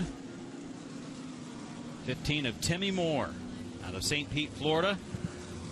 5th place in the standings coming in. Travis Eddy is the points leader by 24. It's 2 points per spot in a feature, and the last I looked, there were 12 cars lined up, so if he would finish 12th, then Wayne Parker would finish first. You're saying they would just tie, but Travis Eddy would still have more feature wins. Yeah. So, yeah, 1 in a million, so you're saying there's a chance. So there's a chance. All right, starting back in third, the car number 51 out of Houston, Texas for Zach Knowles. And alongside will be the 112 of Augie Grill from Hayden, Alabama, albeit probably with a little bit of a headache. New Smyrna Beach, Florida driver Jerry Simons in the 66 car, many-time champion of the World Series, starting 5th. And Wayne Parker, 2nd place in points, 24 behind Travis Eddy. He's a driver from Mount Dora, Florida. He starts 6th. Starting 7th in the 75 from Grand Island, Florida, that'll be Bobby Blake. From Pauline, Texas, car number 12 of Scooter Bates, he'll start 8th. Starting 9th is Norman Dismuke out of Florida in the 16D, and David LeBeau has been with us all week long in the 16L. He starts in the 10th position. Rounding out the field, Rick Warren scheduled to start 11th in the car number 90 from Newcastle, Ontario. Ricky Moxley is in the 38 from Palm City, Florida. And John White, the Buckeye State driver, scheduled to start 13th in the 17 car. But John White is a scratch, had those transmission issues this week, so 12 drivers make the call, which means I think Travis Eddy's in pretty good shape for his 3rd championship in 4 years as the fans salute the drivers in our starting field. For this 35-lap Florida modified feature, Super Stocks coming up next. Pro Trucks also to run tonight. Yep, still a lot of great action to wind us down here on NBC Sports Gold.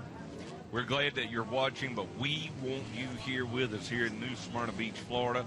Make your plans 2021 to come down to New Smyrna Beach, Florida. Even if you don't go to the big track, come here.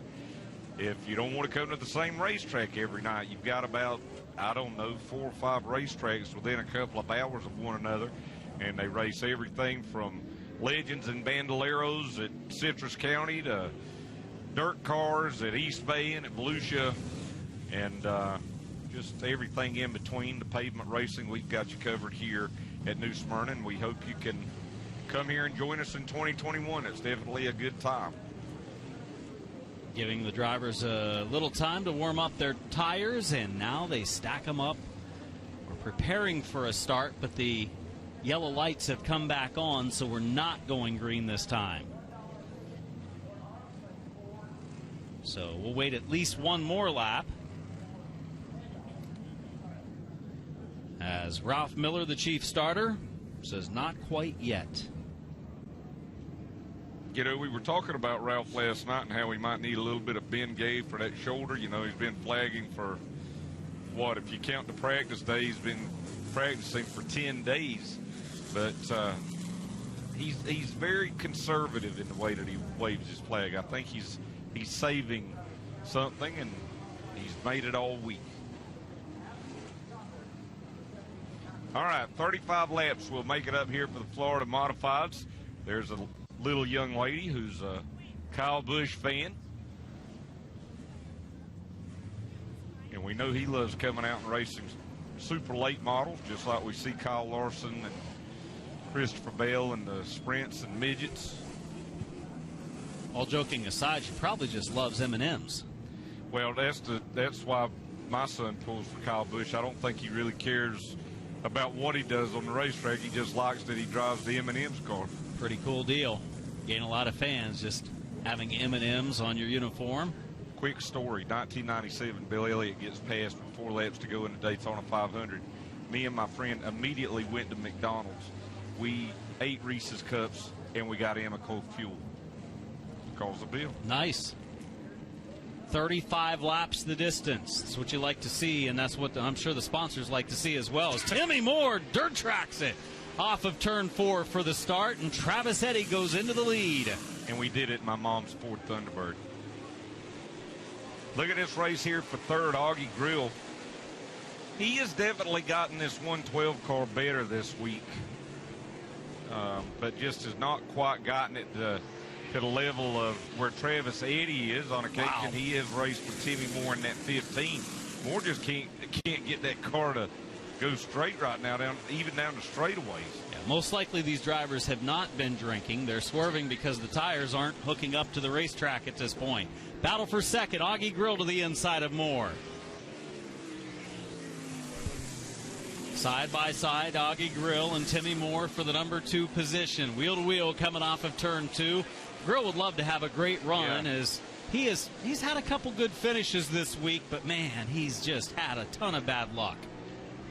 A lot of bad luck, especially with that super late model, and as we said, that was a brand new Grand American race car, and going to have to go back to the drawing board on it because he used it up pretty good in the super late model race. Jerry Simons in that 66. Whoops, let's go to this battle for third, though. Zach Knowles to the inside of Timmy Moore, who has just got himself a handful. Zach Knowles racing on the inside of Moore for the third position. Augie Grill pulling away from those two in the second spot as he tries to close on the leader, Travis Eddy. In fact, turning a faster lap the last time around than the leader, Eddy. Nose to tail for those two coming off of 4. Look at this shot here from turn 1. Look at Timmy Moore work that steering wheel. I mean, it looks like he's driving a sailboat or something.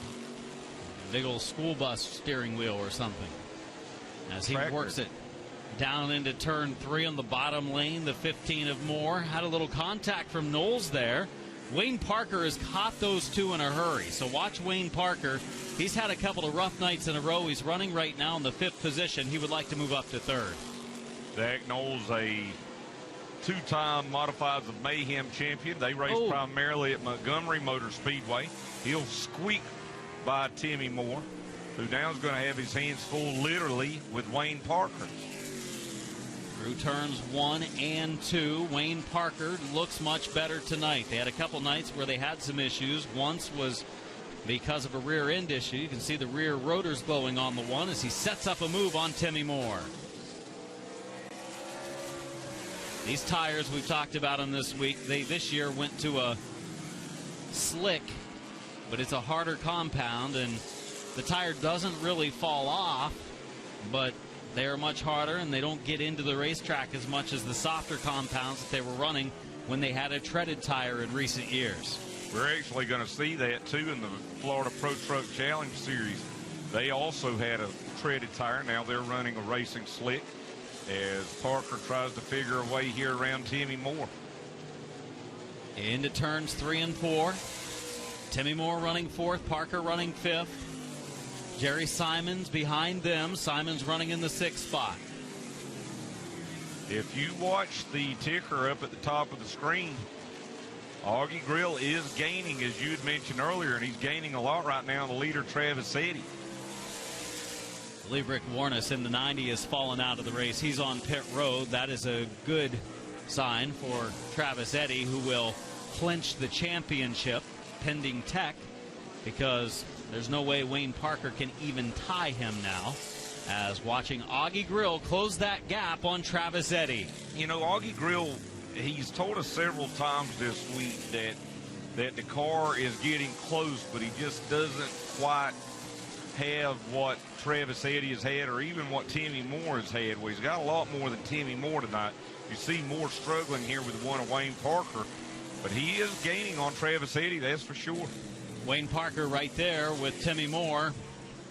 Drivers in this class have talked about how hard it is to pass with this tire. Now, Travis Eddy, a couple nights, made it look pretty easy to pass, but there have been some nights where he's been mired back in fifth or so, and he had a hard time passing even though he had a fast race car. But right now, Wayne Parker trying to make a move on Timmy Moore. The battle for fourth place continues. We're closing on the halfway mark of the race, just a few away from that. Moore seems like he's found a little bit better line around, arcing the corners a little bit, but Parker still looks good in the one, and he knows this racetrack. Jerry Simon still just a few car lengths back.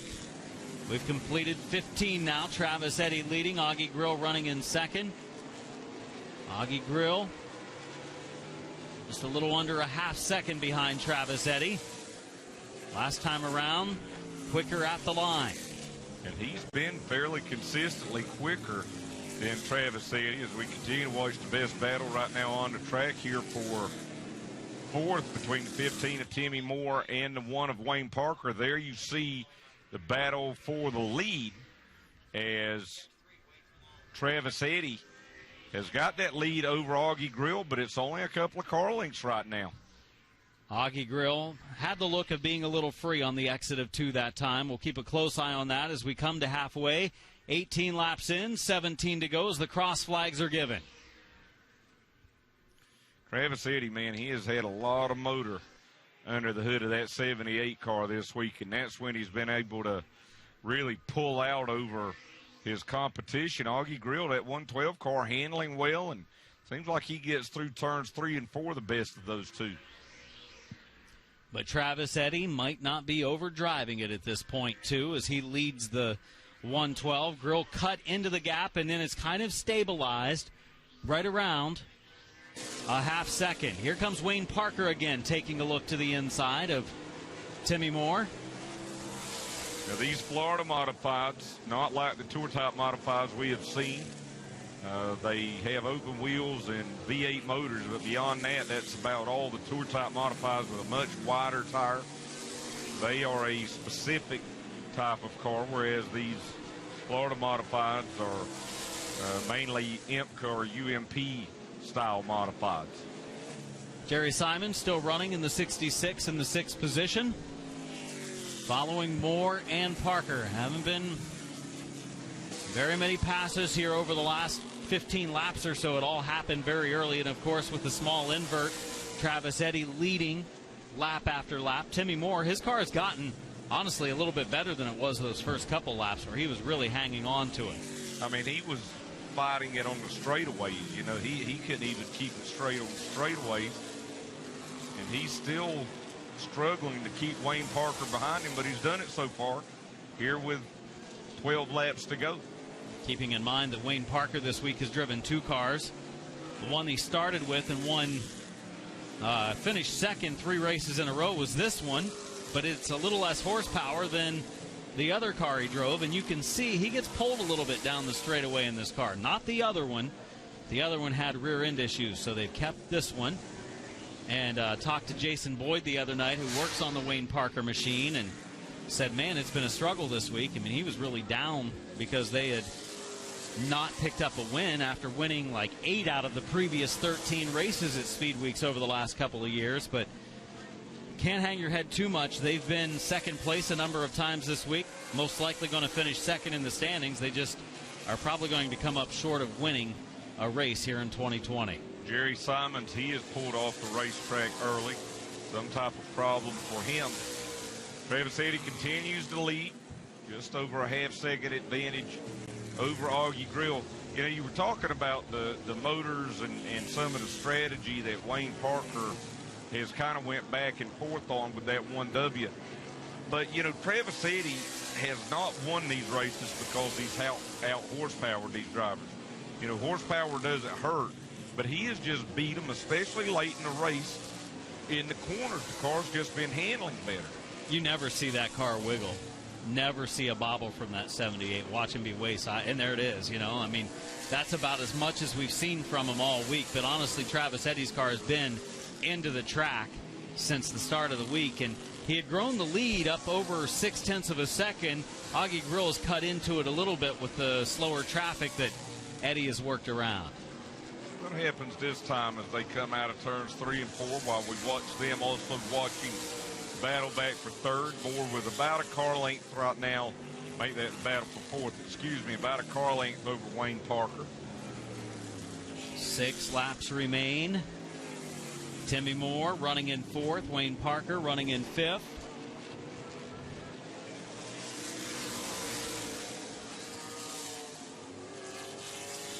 So we're watching as Parker follows more closely. Leaders going around some traffic, and they're nose to tail now. Travis Eddy and Augie Grill. Grill is there trying to challenge 4 laps to go.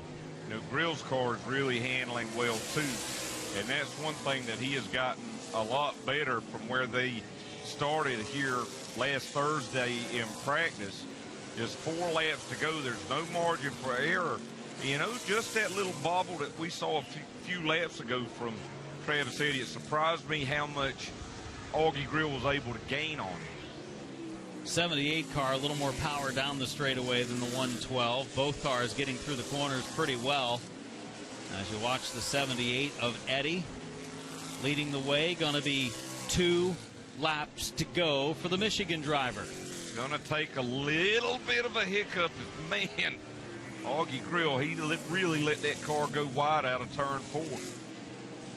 Right about where he hit in the super late model race earlier tonight, destroying the right front of his 112 car. Coming to the white flag, 1 more lap to go for Travis Eddy, looking for win number 5 this week after just a couple of races midweek where he didn't pick up the win. But this, more importantly and more impressively, will be his 3rd championship in the last 4 speed weeks. Beaverton, Michigan's Travis Eddy picks up the victory. Augie Grill takes 2nd. 3rd spot hasn't come across the line yet. It's that 51 of Zach Knowles. Timmy Moore right there takes 4th, and 5th spot goes to Wayne Parker. But Travis Eddy does it again tonight. This his most dominant effort in speed weeks over the last 4 years. Even though he had won some championships, he would usually only win a race or 2 each time. This year, he claims now, as he comes to victory lane, a little burnout on our front straightaway, his 5th feature win of the week. His other finishes were 2nd and 5th. Pretty tough to beat those results as he claims the win. Augie Grill and Zach Knowles taking 2nd and 3rd. Alan Dietz making his way down to the front straightaway. Methodically making his way down to the front straightaway, and he'll talk to our top 3 as the Florida Modifieds tonight. See Travis Eddy hold off Augie Grill, and Augie Grill's best run of the week. He's had some podium finishes, but tonight his car was enough to get up there and at least be in the ballpark with the winner, Travis Eddy.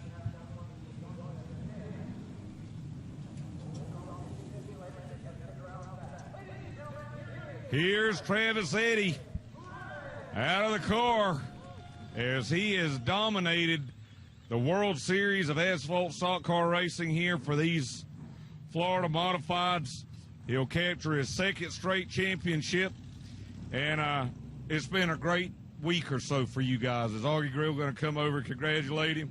Been a great week for you guys. It's just been amazing. I mean, we come down, and this is what you hope to always do, and we finally were able to do it. Pulled off a crap ton of wins. Had an awesome car. We barely ever had to work on it. Got a little slick there for a little while. We had to go to work, but we come back, and we got it figured out and got back in victory lane a couple more times. When you stayed down here this long and knowing the history of this racetrack with guys like Dick Trickle and Butch Miller that raced so much with your dad being former World Series champions, I know it's got to mean a lot because you can appreciate what it's all about. Well, it's just always awesome to come down here and be able to have good runs and be able to put championships together. I mean, the last 3 times we come down here for the World Series, we won the championship. And we only managed to lose 2 races this year. It's just been awesome. What's the plan for 2020 for you for the rest of the year? I try not to plan too far ahead. I don't know. Depends how busy we are at my shop over at Eddie Performance Solutions.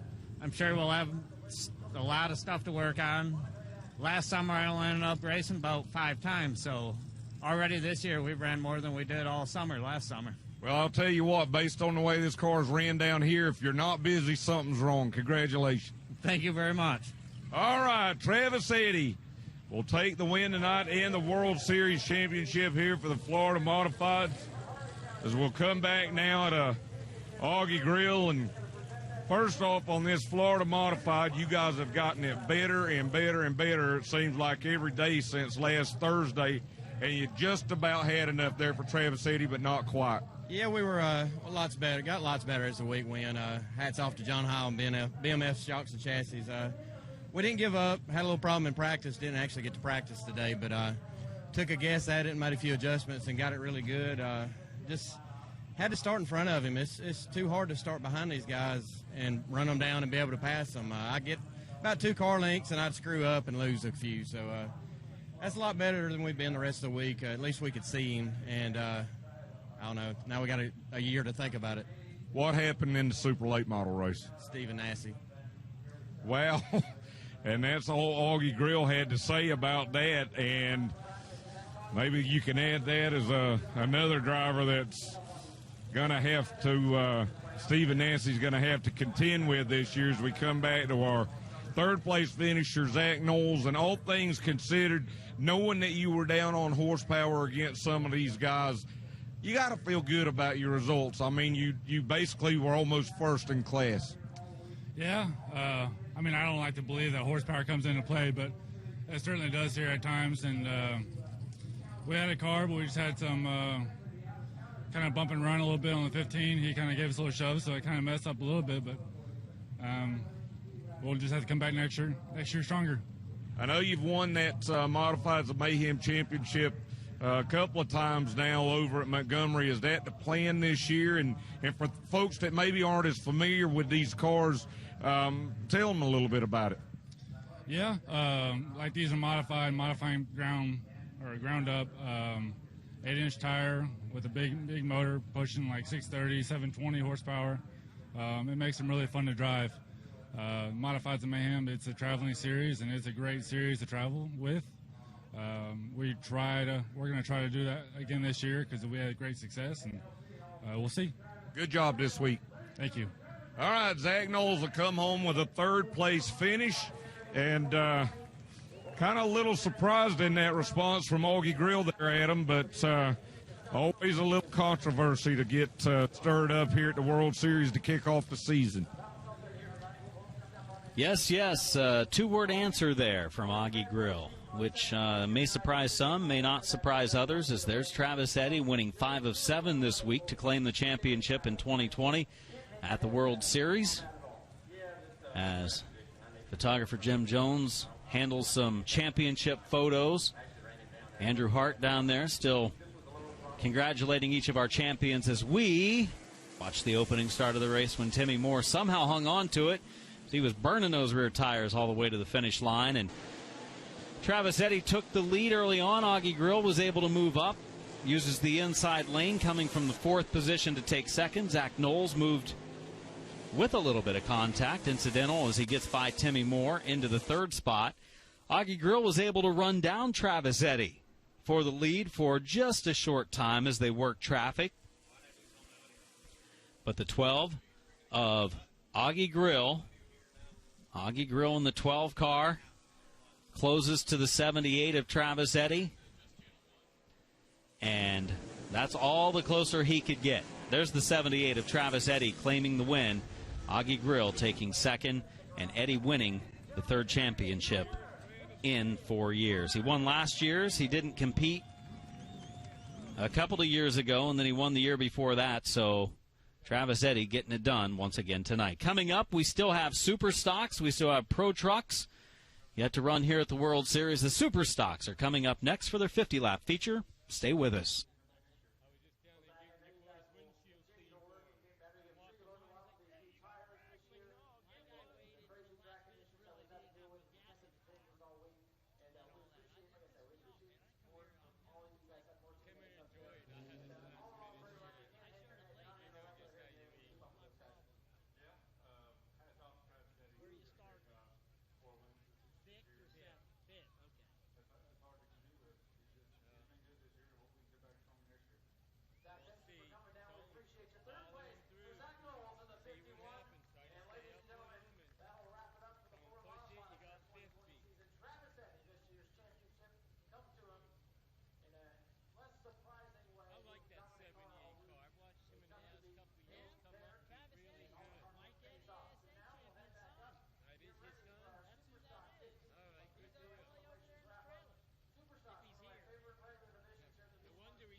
Super Stocks rolling onto the racetrack. Alan D. Tadatamaki, feature number 3, final night. 2 more features to go in this World Series, and then I will be heading back to the frigid north. The frigid north. Have you still got Ben Dodge Fan Club on the back of your No, Impala? it's actually been washed today. As we line up the field of cars. Good field of Super Stocks here tonight. It is a good field. 14 of them scheduled to give it a go here tonight. I love these cars. Look at the bodies on them. A little bit like a street stock class that you may see at some tracks. A little more super. Yeah. Mel, our director, was telling me that these cars are a little bit, they're similar to our sportsman cars that we saw here, but with older bodies. Super Stocks sort of run at the. We see Super Stocks compete during the Snowball Derby week as well. Mark says not even close, so it's somewhere in the middle, I think. We'll let them work out the specifics. We're going to tell them about the starting lineup. I'm getting people mad at each other left and right. I got to stop. Mike Amato is going to be on the pole in the 2X from New Smyrna Beach, Florida, and starting outside will be David Gold and the number 16 car. The invert tonight was a 4, and they used group qualifying to set the field. Back on row 2 will be our fast qualifiers from Osteen, Florida, the 56 of Bobby Holly. To his outside, Michael Trockey from DeBerry, Florida, in the car number 44. Top qualifier was Trockey. We'll watch that Richard Petty-looking paint scheme come from the 4th position. That's a Kyle Petty tribute car. I don't know. Richard and the family ran the number 44 for a while. Well, you know, Kyle's in the family. Yes, he is in the family. The 5th place starter from Orlando, Florida, Tyler Presenti in the 15. Dale Howard out of Lake Helen, Florida, starts the 63 car in the 7th position and make it the 8th position. Back in row 4 will be Butch Hertigan from Orlando in the car number 43. That would be a Richard Petty tribute car. And Kate Klauser in the number 9 from DeLand, Florida. Eugene Tuminello from DeBerry, Florida in the 35, starting in the 9th position, and Warren Schur from Orlando in the 77, starting in the 10th spot. Back in row 6 from New Smyrna Beach, Florida in the 18 will be Justin Spears. And starting 12th from Deltona, Florida, the car number 33 of Travis Sukup. Travis Sukup in the 33, driving the Michael Held tribute paint job here tonight. In the 13th starting position is Michael Spears out of New Smyrna Beach in the 18, and Don Duvall out of Port Orange, Florida in the number 30 car in the 14th starting spot. The field is set and ready for green. 50 laps the distance. Off of turn number 4. Here we go. Getting underway, Mike Amato and David Gold already spinning the tires a little bit up in the front of the pack as we watch them race into turn 1. Long race for the Super Stocks as they go into turn number 2. A 16 of David Gold on the outside. Inside is Mike Amato as the lead battle continues. Top qualifier Michael Trockey in the 44. What a season he had in 2019. 15 feature wins here at New Smyrna. He finished 3rd in points, but he's on the move on the inside lane as the field slows for a yellow. A spin down in turn number 4. Kate Klauser has brought out our first yellow of the race. Yeah, her dad, Rich Klauser, a longtime late model competitor here in Florida. And she'll go around there between turns 1 and 2. Her dad, a former Goodyear Challenge Series champion 2 years in a row. That was a predecessor to some of the series we now see here in Florida. So now they'll realign. They are running single file under this yellow, so they may have taken the lap and counted the first lap. As we take a look at our opening start, 16 of David Gold goes into the lead. The 2 of Amato spun a little sideways coming off of turn 4, and that cost him some ground. Whoa, look at that 56 car. 56 way sideways coming off the corner, Bobby Holly. And then back behind these cars, there you see at the right, it just looks like she got a little bit loose, and then a car back behind her, I believe the 18 of Justin Spears might have got into Kate Klauser and sent her around. Getting everyone realigned with 1 lap complete. 49 to go. You'll see some of these cars, too, with, you know, they're older bodied cars, you know, 70s and 80s primarily, but something we've seen Ron Barfield do up in the Carolinas with the Mid-Atlantic street stocks. A lot of these cars run kind of throwback paint schemes. We talked about the Petty schemes with the 43 and 44, the car number 15 out there of Tyler Presenti, that car with a old Dale Earnhardt Wrangler throwback. So at the completion of the first lap, We had David Gould and Mike Amato racing to the line in a tight battle. You've looked up some of the rules in this Super Stock class. Excuse me, I'm looking right now. When you get them all worked out, let me know. Okay. These cars, in all seriousness, have a steel body. They have a stock clip, limited motor, and automatic transmissions. And when we see the Florida Pro Truck Challenge Series here in the nightcapper tonight, they also will have automatic transmissions. Looks like we're ready for a restart. And they have reset the timing and scoring to 0, so it is a complete restart. Going to be Amato in the 2, Gould in the 16. Top 4 again are the top 4 qualifiers. I've got money on the 44 car of Trockey. He won 15 features here last year. Well, they call that a safe bet. We'll see what happens as the field goes down into turn number 1. Remember, whoa, and look at Holly in that 56.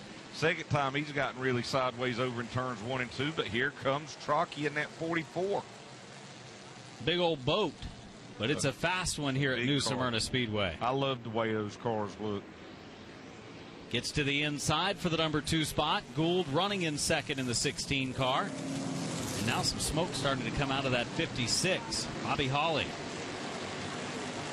Remember, if you're following tonight's action on your social media platforms, use hashtag trackpass to comment on all the action. Let us know where you're watching from, as Michael Trockey looks like he'll be able to clear and move up into second. Trockey does move into second and now sets his sights on Mike Amato, the leader, and starts to pull away from the 16 of Gould. Look at this battle back in the field, like a 4-car dash. If you're new to track pass or to short track racing, when you go to a racetrack around the country, you're not just going to see late models and modifieds. You have these support divisions, and oftentimes, we talked about it last night, I think the best race we saw here last night was the Florida Pro Trucks, and oftentimes these support divisions have just as rabid of fans and just as good a racing, if not better. For the lead, Trockey goes to the outside, down into turn number 1. Trockey, much like Majeski earlier, using the outside lane to take the race lead. Trockey goes out front, dropping back to second as Amato. Trockey in that Petty blue 44, looking like Kyle Petty at the ARCA race at Daytona back in 1979 as he takes the lead with that 44 car. Don Duvall falls out of the race. The 30 went down pit road. The battle for second starts to heat up as Amato has fallen into the grasp of Gould. Alan Dietz and Adam Mackey on the Super Stock event, a feature for the first time this week and only time this week, the appearance of the Super Stocks, 14 drivers starting this event. Michael Trockey, not a big surprise there, leading the way, setting the pace here early on. Good racing, though, and this is a long event for these Super Stock competitors. And they're being rewarded in a way as the 35 car off the pace of Eugene Tuminello. Yeah, Tuminello drops down onto the banking, onto the flat now in turn number 1. As we see the leader, Trockey, go down into turn 1 and 2. The 35 may not make it back around. It doesn't look like he's running as he was coming off of 2 that time as the field swept by. Brakes already glowing on that 16 car, running in the 3rd spot. I'm taking a peek, and Tuminello is just about to the entrance to the pits over on the back straightaway, and he's going to take the left turn. He's actually going to be able to get it in, so we'll stay green here. 3rd race of the night. The Pro Trucks coming up for their series event in just a little bit, as here comes the 16 of Gould to the inside. 2nd spot. Amato on the high side, Gould on the inside. They started side by side early tonight. And David Gould looks pretty good in that 16 car. Bobby Holly, he's been able to get that 56 car handling better in the corners now that he's got a little bit of heat in the tires. And Michael Trockey not opening up a big lead on these guys. You can see him just there at the top of the screen, so they're maintaining pace with the leader right now. Actually gained on him that lap. Good run down the backstretch for Gould off of turn number 2. Holds that bottom lane really well. Good handling, number 16 car. Able to work by Amato for second. We'll see if he's able to close the gap. See how hard the Trocky's actually running that car. In this long-distance race for these guys, he may be being patient. Amato lays the bumper there a little bit in turn 1 and 2 to Gould, who got around him. Here comes the 56 of Hawley, Bobby Hawley. And that might have actually slowed Mike Amato down a little bit whenever he kind of gave that push to David Gould. There goes your Thunderbird that you drove home from a NASCAR race, that 77 coming off a 2. That Thunderbird nose piece on there. Didn't look exactly like that. That's like a early 90s Thunderbird there. Yeah. Just watching the 44 of Trocky lead the way.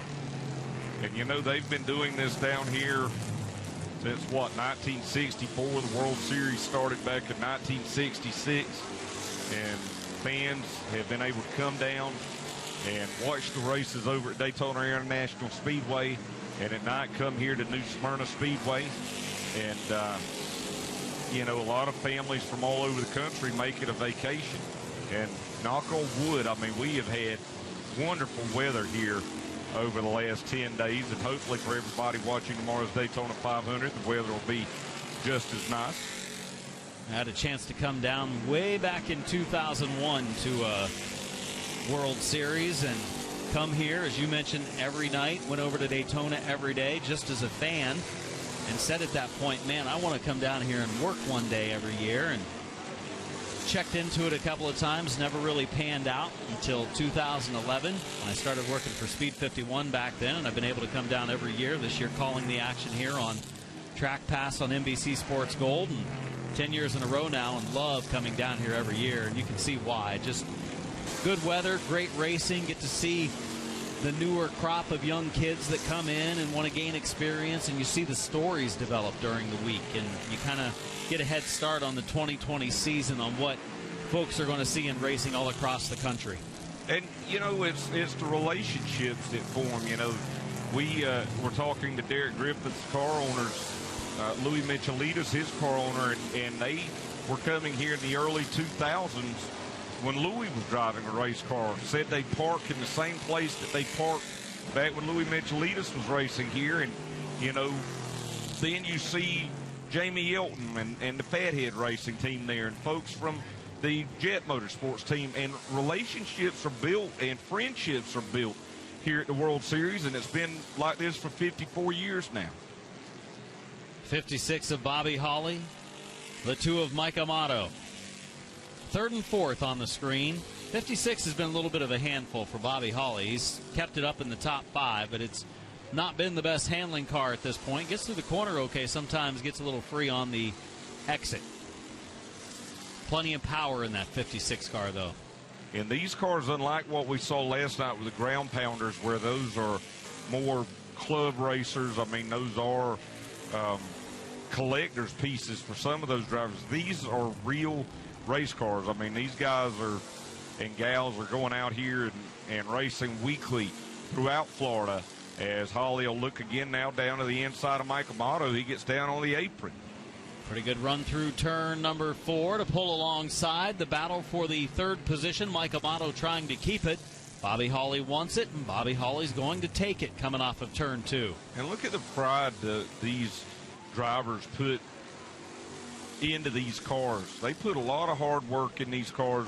Maybe they don't have the budget as Hawley. Whoa, he just about overcooked it there into turn 3. Look out.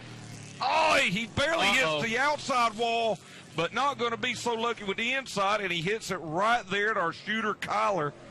And Kyler's 20 years old, and he has not been scared one bit when he's seen cars coming at him this week. I think I may have adjusted my stance a little bit at that point. We were watching him as the car was, you know, I mean, in his defense, the car was slowing down and almost parked it like a glove. But Bobby Hawley, he popped it pretty good right there in front of him. He did.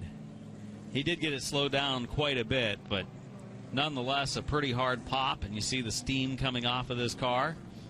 These drivers and teams, as I was saying, they put a lot of effort into these cars.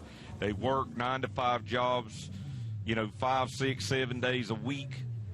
And this was a very good-looking car about a minute ago. We saw it was a handful, and he had just taken the third spot. Pulls away. He's got damage to the front, and we saw some liquid that was on the track when he backed up, probably popping a couple little holes in that radiator. Here's a look at the replay. So he'd have been better off just spinning it there, and then he tries to keep it away from Mike Amato. And look at Kyler. Whoa! Man, he didn't flinch, did he? Not a bit. Here's a look from our turn 1 camera. Forget the car. Look at the kid in the yellow vest. So there was the 56. And here's a look again from Jeff Christensen's camera. Left and right, he was working the wheel, couldn't catch up to the steering. Tail slaps the right rear. No damage there, just left some sparks. Well, maybe a little bit to that push bar, but very little. And then, boom, right there. I mean, Tyler could have touched that car just about. He could have helped slow it down. Yeah, just if he'd have put a little effort into it, he might have kept him off back the wall. Onto the racetrack. Look at this. Here's a look. Here we go. He's on it. Oh, Nelly. Oh! What a great shot. And he didn't, like I said, he didn't flinch. Might have to go change his shorts, but he didn't flinch. Oh, my gosh. He's done a good job on a great job. Roving cam down on pit road all week long, catching some of the action. He's caught a lot. 28 laps left in this one, closing on the halfway mark. 44 of Michael Trocchi. 16 of David Gould. 2 of Mike Amato. And the 15 of Tyler Presenti getting up there into the top 4. All right, Green back out. The leader, Michael Trocchi, takes it down into turn number 1. Let's see if David Gould can do anything with him here. Now that he's got back up to second, stays with him down the back straightaway. Pretty equal power in those two cars down the backstretch. Look at this run that the 16 of Gould gets. Little bump drafting there through turns 3 and 4 maybe. One of the cars back in 5th, getting close up to the wall in turn 4, was able to keep it going. And look at this. Gould has an opening, but Trocchi using that second groove to get on the throttle a little sooner and pull away on the backstretch. And there's these cars that are a little bit slower. There's so many more things you can do with them because, your reflexes maybe don't have to be quite as fast as what you see in a super late model or a modified. And you could put the car in some different places from what we see with those faster cars. Halfway. 25 in, 25 to go for the 44 of Michael Trocchi. We're in stereo here on NBC Sports Gold. Finally been able to sync it up. We've been trying all week. I know. Here's the 63 looking to the low side. Dale Howard trying to move into the top 5. Currently holding 5th is Justin Spears. So Dale Howard in that 63 car. Not quite able to get the run. This is what's made it so great here this year. And every time you come here to New Smyrna Speedway, is you can have faster cars, and the shortest way around the racetrack obviously is around the yellow line down on the bottom. Yellow line, excuse me. But the cars up there on the top can maintain that momentum, and you end up seeing a lot of side-by-side racing here. Whoa! Up the track. Uses the Skinner lane, picks up the spot, dropping back the 18 of Justin Spears. It's a 63, kind of locks up those tires going into the corner. Dale Howard. Yeah, and I would say that Justin Spears has a slight push right now with that car number 18. Look how hard he's got those wheels turned. I don't think that's going to be able to last 22 more laps. The 63 also has a bit of a push, but he locks up those tires going into the corner. Look at the 18, though. He actually got it a little bit better there through turns 3 and 4. Took the air off the spoiler there. Did you see the 43 get sideways? Butch Hurtigan. Now watch here in turns 1 and 2, though. 43, pretty free right now. The 18's ready to make a move. It's for the 6th position. Spears looking to the low side. Hurtigan up the track. The 9 of Klauser trying to recover from that first lap spin. 20 laps to go in the Super Stock feature. Michael Trockey still the leader over David Gould. A half second, so not a big lead, but he has got the lead as again Justin Spears in this 18. Trying to take 6 away from Butch Hurtigan. He's got to run to the inside. He'll turn down on the apron, kind of offset the car, and gets it through turns 3 and 4 pretty good that time. Picking up the spot is Spears. You can hear it, though, and he goes into the corner a little too hard, overdrives, so that thing really shoves. Just a little push. Using up that right front. 9 of Klauser. Looks to the inside of Hurtigan. Down to the final 18 laps of this race. And this is a lot of laps for these Super Stock drivers. Spears went way up the racetrack that time. And here comes Hurtigan in the 43 again, back down low. Hurtigan running the bottom in the 43. Just gets a little free. The back end wants to come out on him. Gets down on the bottom lane. You know, when I was growing up back in the 80s and you'd go to short tracks, and it just goes to tell you how distinctive a paint scheme it was. But when Richard Petty was sponsored by STP at a lot of racetracks, you'd see a red and blue 43, and it always caught people's attention. No matter where you were, it always caught people's attention. Right now, Hurtigan in the 43 has the attention of the 18 driver, Justin Spears, for the 6th spot. Spears, that heavy push. Klauser, she does a good job to kind of allow that 18 to correct coming off the corner. Locking up those front tires is Justin Spears. You know, what's always dangerous when you have a car like this that's pushing that badly is you'll see they'll drive it into the corner really hard like that, and then those tires will actually catch and turns them down into that car on the inside before they can stay off of it. Plenty of power in the 18, just can't make it hook up in the corners. Every once in a while it does hook up, so I think it's a real fine line of driving in a little too deep for the 18.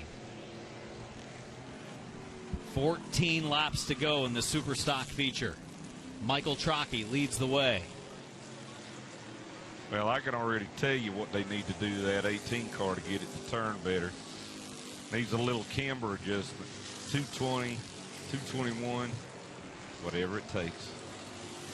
13 to go, going to be 12 to go this time. One of my outdated Mr. Mom references, right? Probably should keep those setup secrets for maybe a seminar, and you can make a few bucks. Yeah. Yeah. Anybody that would pay me for setup tips on a race car probably doesn't need to be driving a race car. Or for sure setting one up. Maybe even driving a street car for that matter. As the 9 of Klauser sets up another run at the 18 of Spears. Oh, Spears way up the track. Klauser just can't quite pull alongside. As we have 11 laps to go. Going to be 10 this time for the 44, as the leader's not too far behind these two drivers right here battling for 7th and 8th. Well, Kate Klauser doing a good job in that 9 car, taking what the car gives her, and she gets a good run again this time down to the inside of Justin Spears, and she'll move around and take that 7th spot. They'll move Klauser up a position. As you said, though, that 18's definitely got some horses, though, on the straightaways. 9 laps left. You know, these Super Stock drivers here at New Smyrna Speedway and in Central Florida really campaigned hard to be a part of the World Series, and bringing 14 cars, I think they did a good job, you know, to kind of back up what they were trying to get here out of the World Series. Their only start of the week on schedule, putting on a pretty good show for us. But this guy, I'd kind of like to see this 44 car start at the tail and have to work his way from all the way at the back, because he's got a good car. He's held a pretty steering wheel, and so far in the right direction from start to lap number 43. Michael Trockey leading the way. Came from the 4th starting position, took the lead early. DeBerry, Florida driver, 6 laps to go. Second place is right there, working around the Klauser machine. Klauser running 7th, 6 drivers on the lead lap. Good-looking race car. There's a car that's running pretty well here late in the event. Started back in 5th position, up to 3rd. Tyler Presenti. Oh, locking up those front tires. And he's got Mike Amato closing in on him. Again, that's another one of those throwback schemes. Not exactly like Dale Earnhardt's Wrangler 15 that he drove for Bud Moore, but similar paint scheme. Last 4 laps of this one. Michael Trocchi just wanting to see that checkered flag wave, and again locks up the brakes, allows Amato to catch back up. 3rd and 4th in a battle coming down the front stretch. And these drivers battling for that last position here on the front straightaway to get to be here on track pass and get interviewed. And Mike Amato into 2X, so take a look down the inside again. Presenti really having to drive that 15 car hard in the corner and then lock it up. Seems like he got through turns 3 and 4 a little better that time. Again, locks up the brakes, this time going into the first turn. Amato gets to the inside and they make some contact. Down to 2 laps remaining. Michael Trocchi still the leader right now. He's got a second advantage over David Gould. But the race here in the late stages for the Super Stocks is between the 15 of Tyler Presenti and the 2 car of Mike Amato. White flag is out, final lap for the leader, Michael Trocchi. 15 feature wins at this track in 2019. Look out, Amato. Driving that 2 car like Joe Amato, but unfortunately you need to turn, which Joe Amato did not do because he was a drag racer. Checkered flag in the air. Michael Trocchi will take the win over David Gould. See the race back to 3rd. Here they come to the line. Tyler Presenti will finish 3rd. Mike Amato in 4th. And it looks like the 63 of Dale Howard will finish in 5th. And that'll do it here for the Super Stocks and leaves us with only one more event here in the 54th annual World Series of Stock Car, Asphalt Stock Car Racing. And Michael Trocchi going to pull down into victory lane. Florida Pro Truck Challenge Series. Last up here for the 54th World Series. So don't go anywhere. Good field of trucks here. And they'll race for 50 laps. Probably the best race we saw here last night was the local Pro Truck division. I believe Adam Mackey's down trackside, and we'll take it to him. Michael Trocchi claims the victory. Will get unbuckled and celebrate in victory lane. Definitely not a surprise tonight. We said he'd be among the favorites here this evening as he'll stand up on the car celebrating. Young driver claiming the win as he gets doused in some ice-cold water down here on a relatively warm night now. It has died down wind-wise, and Michael Trocchi, congratulations on your World Series win tonight. You won a lot of races with this race car in 2019, and it was pretty good tonight again. Tell us about it.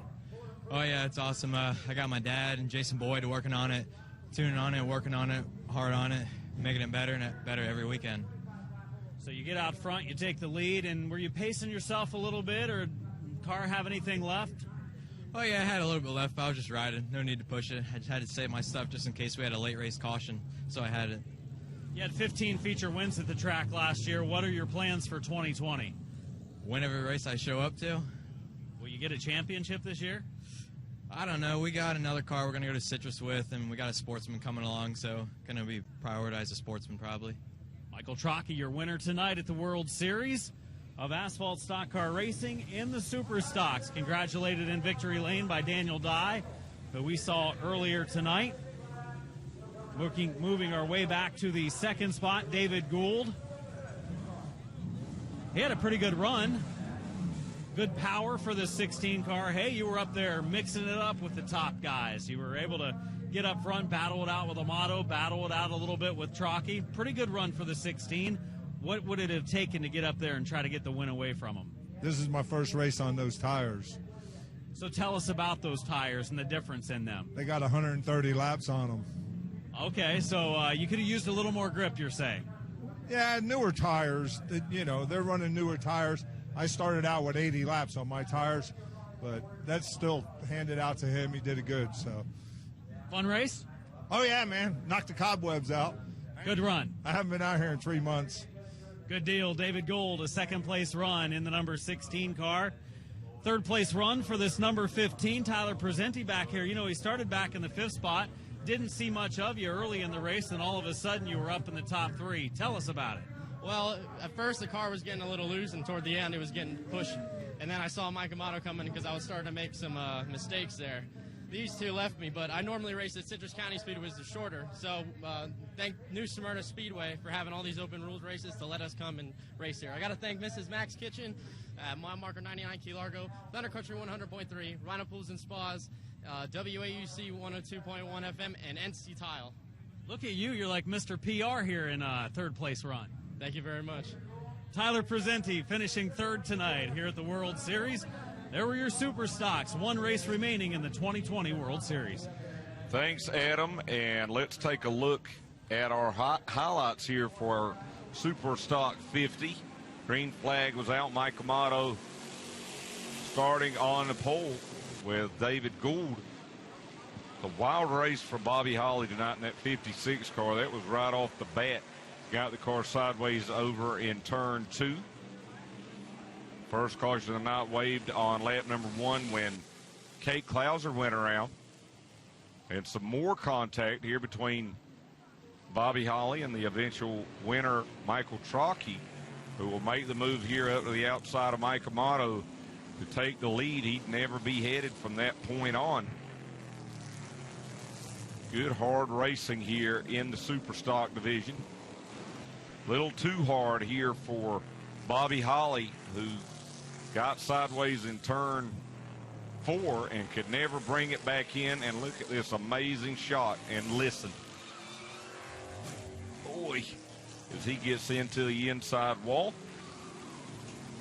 As we said, good racing throughout the night here for the Super Stocks. And right at the very end, Tyler Presenti in the 15 and the 2 of Amato raced hard for third, but nobody was going to be able to get around Michael Trocchi. He had 15 wins, I believe it was, in 2019, and gets a win here tonight in 2020 at New Smyrna. So Michael Trocchi, the winner. Dave Gould will finish in second. Tyler Presenti in third. Mike Amato fourth. Dale Howard in fifth here for the Super Stocks. Florida Pro Truck Challenge Series coming up next. As Adam said, the final event of the 2020 World Series of Asphalt Stock Car Racing. We'll be back with the finale here on Track Pass on NBC Sports Gold.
Florida Pro Truck Challenge Series rolling to the racetrack. 50 laps. Pretty good field of nearly 20 trucks will be on the racetrack, and arguably putting on last night one of the best feature events of the week in that battle for the lead that we saw. Yeah, I agree. That was a great race between the 3 of Derek Pugh and the 37 of Nick Hernandez, and they will actually start 4th and 5th tonight. Taking a look at the full starting lineup, front row will be Colt Hensley out of Avon Park, Florida in the 77, and Bray Holmes in the 57 out of Auburndale. Back in row 2 will be the truck number 92 from Lehigh Acres, Florida, of Brennan Pletcher. Last night's winner, the truck number 3 from West Palm Beach, Florida, of Derek Pugh. The driver that battled him strong for many laps down the stretch to the checkered was Nick Hernandez, and he starts the 37. In the 5th spot, Jason Lester, very fast in qualifying earlier tonight in the 7, will start in position 6. Back in row 4, Becca Monopoly out of Lakeland, Florida. She'll be in the truck 59.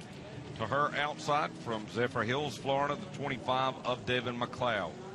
Michael Whipple from DeLand, Florida in the 35 will start on the inside in position number 9. Starting 10th, Jeffrey White from Eustis, Florida in the 41. Back in row 6 will be the truck number 21 of Leroy Moore. He's from Spring Hill, Florida. Alongside starting 12th, the truck number 94 from Palmetto, Florida, of Dodge Carlburg. Brandon Martin out of Bartow, Florida in the 53 truck starts 13th. Todd Hagg out of Winter Garden, Florida in the 54 starts 14th. Starting 15th will be Vince Keeler. He's out of Sebastian, Florida in the truck number 67. Lucas Leon from Southington, Connecticut will start 16th in the 1NE. Donnie Burkhalter out of Orlando in the 24 starting 17th, and Jason Ferreira out of Lowell, Massachusetts starting the 24J in the 18th position. We're closing in on an opening start of this race. That third row has our fast qualifiers. That 37 truck was really good last night. Hernandez battled strong against Pugh in the 3, just could not get around him on the inside lane. And you also see that truck number 7, that's Jason Lester. He was fast in practice. This is his first race back after serving a suspension last year in the Florida Pro Truck Challenge Series. I think actually served a suspension here at New Smyrna Speedway. Couldn't race with us last night, but since it is a series race, was able to make the start tonight, so a good sign. And for them, trying to have a great start from that third row, and I think is one of the favorites here in this 50-lap event. These trucks will also use automatic transmissions. They raced on groove tires last year, but will have the racing slick here for the 2020 season. Florida Pro Truck Challenge Series races at a variety of speedways here in Florida, and a good way to go racing at an affordable rate and race at a lot of different racetracks.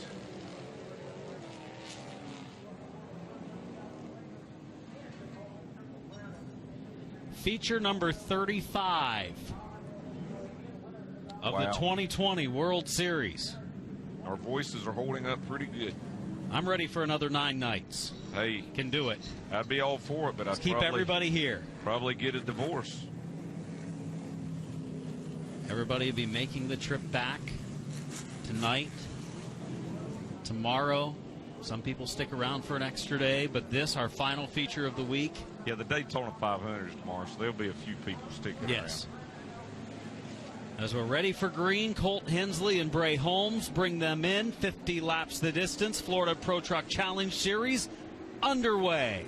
Now, we've talked a lot about the race that we saw here last night. Remember, it was only 25 laps.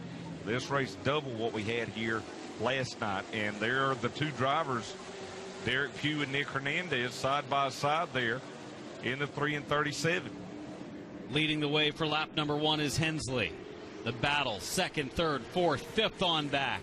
2nd place right now. Brennan Pletcher, Hernandez on the move in the inside lane. I'm sure they adjusted that truck just a little bit. It was fast last night, but using that inside lane could not clear the 3 of Pugh right now, running ahead of Pugh.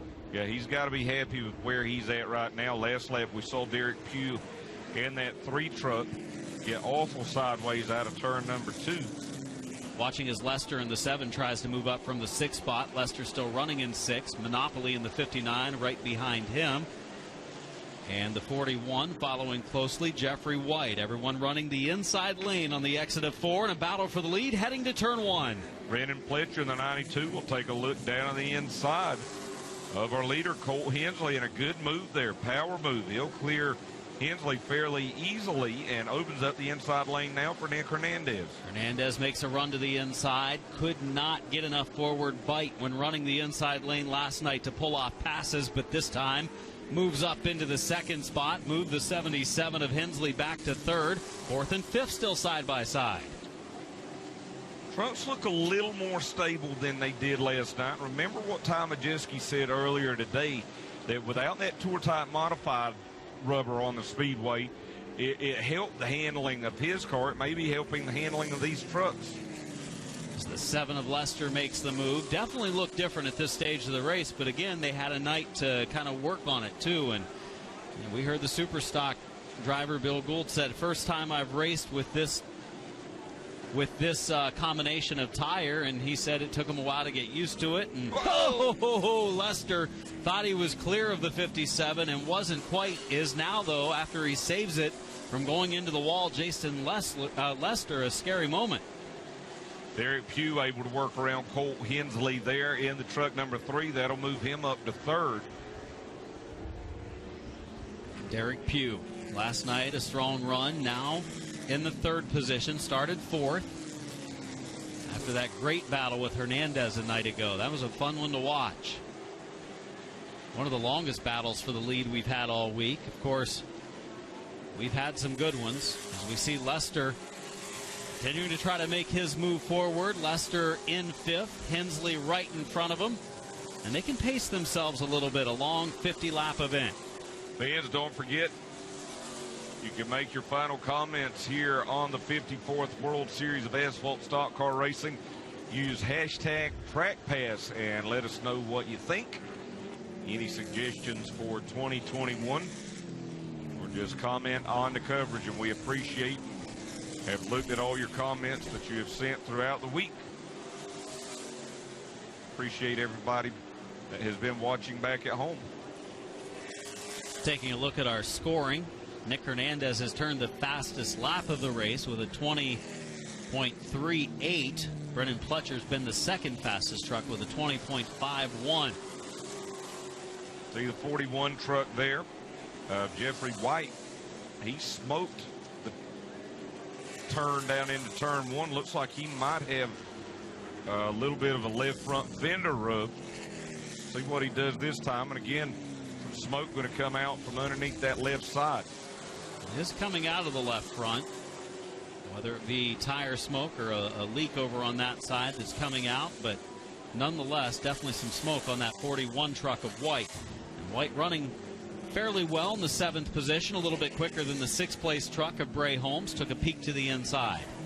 For whatever reason, it's definitely worse down in turn 1, trying to take that 6th spot away from Bray Holmes. So Jeffrey White going well in that 41 truck, albeit with the smoke. Oh, sliding up the track a little bit. That's going to give White a look to the inside as Holmes went up the banking coming off of turn 4, hanging on to that truck. Now some of the trucks starting to look like they did last night when you're watching them really work the wheel, slide around a little bit on this half mile here in New Smyrna Beach. 14 laps complete, this time across the stripe. As we watch these drivers battle, we look up front, 37 of Hernandez following the leader, Brennan Pletcher. Yeah, a couple of truck links right now between these two. Last night's winner, Derek Pugh, in 3rd. You'll see him just barely at the top of the screen. And what he needs is Brennan Pletcher to hold up this 37 truck a little bit of Hernandez. But Brennan Pletcher going pretty well himself right now.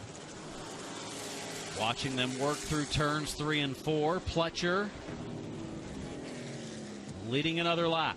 Alan Dietz and Adam Mackey on the action from the World Series, our 35th and final feature of the week. It's been a lot of fun, that's for sure. Calling all the action. And seeing stories develop, seeing drivers fast one night and then struggling another, definitely tough to dominate for 9 nights straight. Track changes, as you've mentioned, throughout the evening. And for the last few years, we've been able to work together for Speed 51 over at the Snowball Derby, but never really called that many races together. So it's been a lot of fun here the last 9 or 10 days as we watch this race again back for 6th as Jeffrey White tries to get around Bray Holmes. I think he's going to get him this time. Has a good run down the straightaway. A lot of smoke coming out of that truck. I think it's tire smoke. It could be. Step outside and take a whiff. You'd be able to tell really quickly. I'm scared the door would lock behind me, so I don't know if I need to be locked out for the rest of the race. You wouldn't be able to finish. Nope. 57's going to have the spot this time at the line. Bray Holmes, Jeffrey White. And up front, upper left of our screen for the lead. Whoa! Look at Jeffrey White. Wow. He had that truck turned about 45 degrees sideways out of turn number 2 and did a good job to bring the 41 truck in as we go back now to the race for the lead. I just looked away for a moment up into the upper left of our screen where we have the leaders working traffic.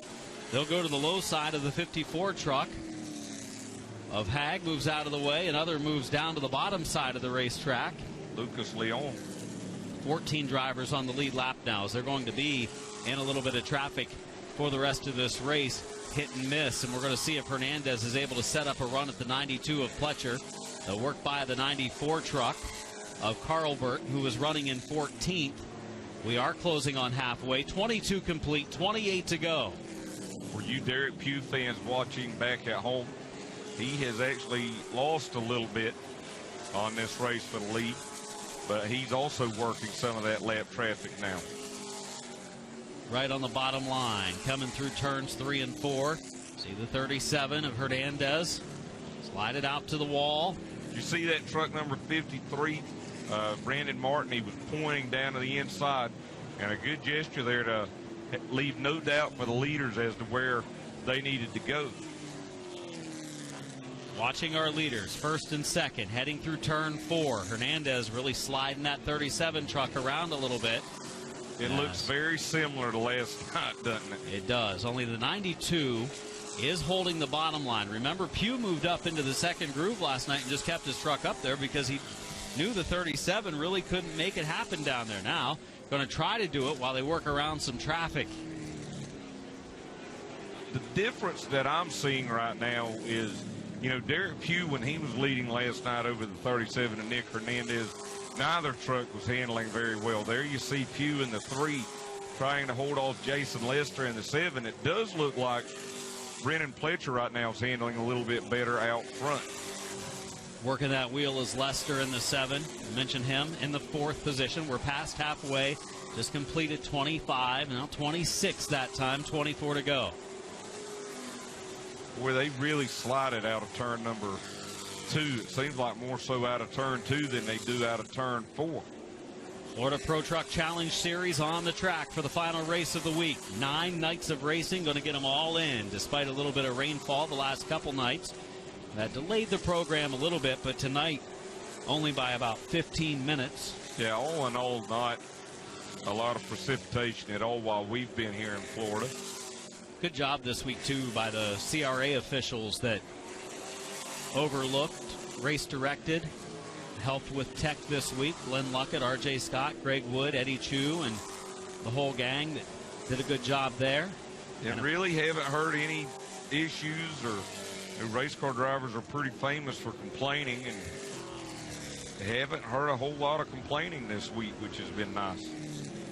Good job by the scores as well. Danielle and Clay, mother and son combo, Shelley and Binky doing a great job, and Ralph Miller on the starter stand. Thanks to Ryan, the track announcer here at New Smyrna Speedway, and of course the legendary Ben Dodge doing yeoman's work on the tour type modifieds this week, as Brennan Pletcher might have got into that 35 truck just a little bit of Michael Whipple, puts him a lap down in 10th. Down to 9 trucks on the lead lap. Those are the top 2 in the running order. And the 92 of Pletcher getting a little free through the corners, but He gets down the straightaway awful well compared to the 37, and some of that could just be the bite that he's getting off the turn, but watch him as they come off the corner. He catches him a little bit, and then he's able to still stretch it slightly, middle of the straightaway. 37 of Hernandez getting into the corner well. Good, clean race so far, but the battle for the lead starting to heat up. And it's like a switch has been turned as far as the handling on that truck number 92 going away right here out of the corners. And this is almost exactly like what we saw last night with Derek Pugh and Nick Hernandez. Down to the final 17 laps. Watching in the lower right, that is a battle for Pugh and Lester for third and fourth as they go around the 35 truck. Pugh holding Lester off so far. Upper left of the screen, the battle for the lead. And it's like Nick Hernandez in that 37 truck gets through the corner a little bit better, but just doesn't quite have enough coming out of these corners to be able to mount a challenge on Brennan Pletcher, at least for now. Pletcher and Hernandez, first and second. Oh, Hernandez, he's the one sliding it off of turn 2 that time. Battle of who maybe doesn't make as many mistakes as the other, and by mistakes, they're just holding on to loose race trucks. Yeah, I mean, this is not necessarily a product of the driving. It's more a product of the setup and the tires going away here in the late stages of this 50 lapper, just 15 to go now. And they're getting heated up, especially because we haven't had any slowdowns to cool the tires, as the 7 of Lester's right there with Pugh. And I think if we did have a yellow, the way that 7 and 3 are handling, especially the 7, looks to be still really into the track. He might be tough to hold off. As Lester peeks to the inside of Pugh, battle for third. Pugh was sideways all the way, almost to the middle of the backstretch. 14 laps to go. And remember, last night, Nick Hernandez could not do what we just saw Jason Lester do, and that's past 3 truck of Derek Pugh. That'll move Lester up to third. Pugh hanging on right now. Lester truck still looks pretty good, but he even slides sideways off of turn number 2. Advantage for the top 2 over third is about 3 seconds. Pugh, if he hangs on to it the remaining 12 laps, I'm going to give him a shout out because he is really, really free. Compared to last night for Pugh's truck, you know how it's handling? P.U. Well put. Well put. First and second. Had to get one more in here before the end of the ninth week, right? We might be able to get a couple more in. You never know. Running the bottom lane, the 92 of Pletcher. Nick Hernandez right there. This battle for the lead maybe starting to heat up again as Hernandez dropped back in second, looked to be maybe regrouping, let the tires cool a little bit before mounting another challenge. 10 laps to go. Back into turn number 1 they go. Hernandez trying to figure a way how to get a win here at New Smyrna Speedway for the World Series. He's going to have just 9 laps to do it whenever they cross the stripe this time. These trucks very, very even as they continue to work through some lap traffic. Pletcher and Hernandez work around the Monopoly 59 truck. She is running in the 7th position, but going down a lap. Again, this race without seeing yellow flags, keeping things clean and green. We saw one on the opening lap, but they didn't count it. They had to restart, and here we go. Again, Pletcher in that 92 truck a little bit loose off the corners as they go back into turn number 1. Hernandez is there. And, you know, last night I didn't think that Hernandez could quite get close enough to lay a bumper on Derek Pugh. He got close one time. What will happen here in the final laps, and if he has to, will he use that chrome horn? Jason Lester has closed the gap at 10th or so, and that's going to hurt mightily. The Hernandez 37 slides it sideways off of turn 2, loses a lot of ground to the 92 of Pletcher. 6 laps to go this time, and it is going to take a lot now just for Hernandez to close back up on Brennan Pletcher. Watching that gap grow a little bit more as the 37 of Hernandez has his hands full. And then some. 5 to go this time. Brennan Pletcher, the leader in the 92 truck, works back into turn 1. Get around the 21 truck of Leroy Moore, going down for a second lap. Leroy Moore running 11th.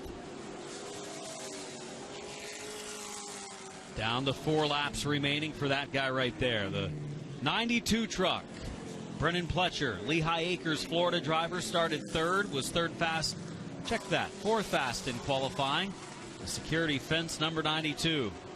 He has really had it set up in this race, though. We've seen him break loose a couple of times, but relatively speaking, he has been able to hold that truck much straighter than anybody else that we've seen.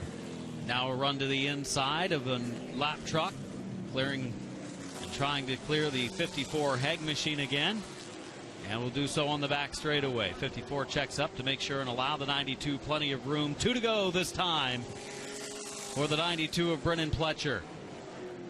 Nick Hernandez trying to close in here with 2 laps to go. You see the gap between the leader, Brennan Pletcher, in that 92 truck, and the 37 of Nick Hernandez. Lap and a half to go for Brennan Pletcher. Into turn 3, coming out of 4 this time. We'll see the white flag. 1 to go for Brennan Pletcher. Hernandez is closing the gap, but running out of time. Cleanly makes it through 1 and 2 does Pletcher.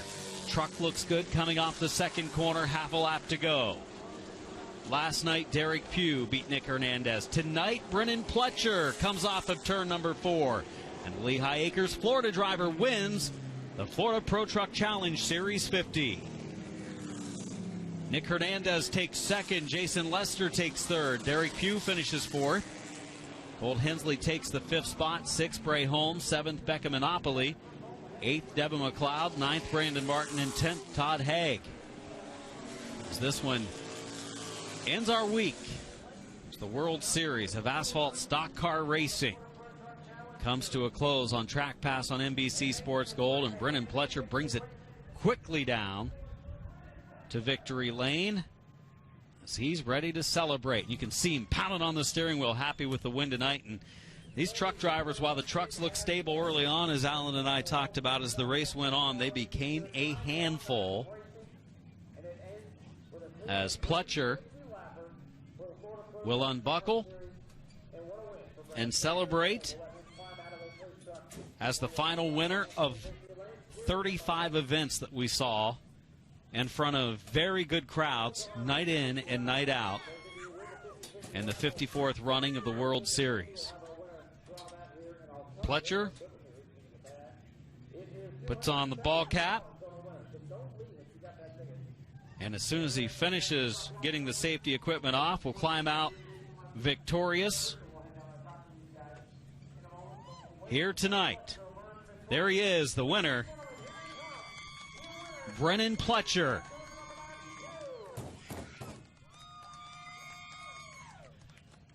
Brennan Pletcher out of the ride as we wait on Alan Dietz to get down there and get a word with Pletcher as he makes his way there, and take it away.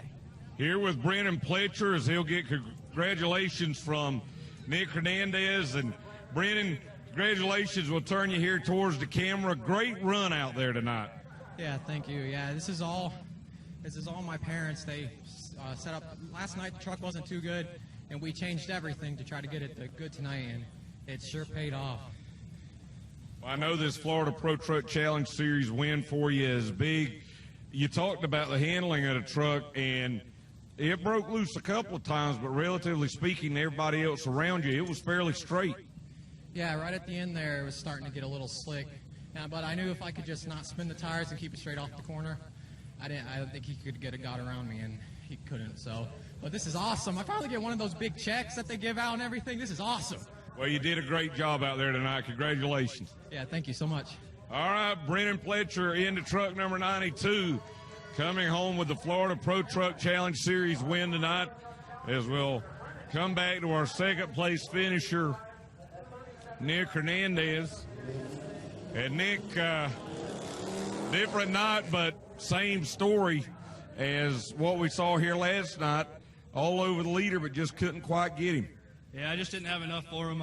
We had really great corner speed. ORD hit spot on it. We just couldn't get him out, coming off the corner, and we'll have to work on that and come back next time and try to give him a little bit more. How do you feel overall about the last couple of nights? You have a couple of second-place finishes. It would seem to me a good way to start the 2020 season. The better way would be in the winner's circle, but we finished runner-up every time. We'll definitely be at some more tracks this year and hopefully be able to get some W's. I think Nick Hernandez will definitely get some wins this year, as he did a great job. We'll come back now to our third-place finisher, Jason Lester, here in the 7 truck. And how good is it for you just to be back here at New Smyrna Speedway? I'll tell you what, man, to come out here and set fast time with a brand-new truck, we didn't know what we were going to expect, and the set fast time was awesome. We had a really good truck tonight. I needed a caution.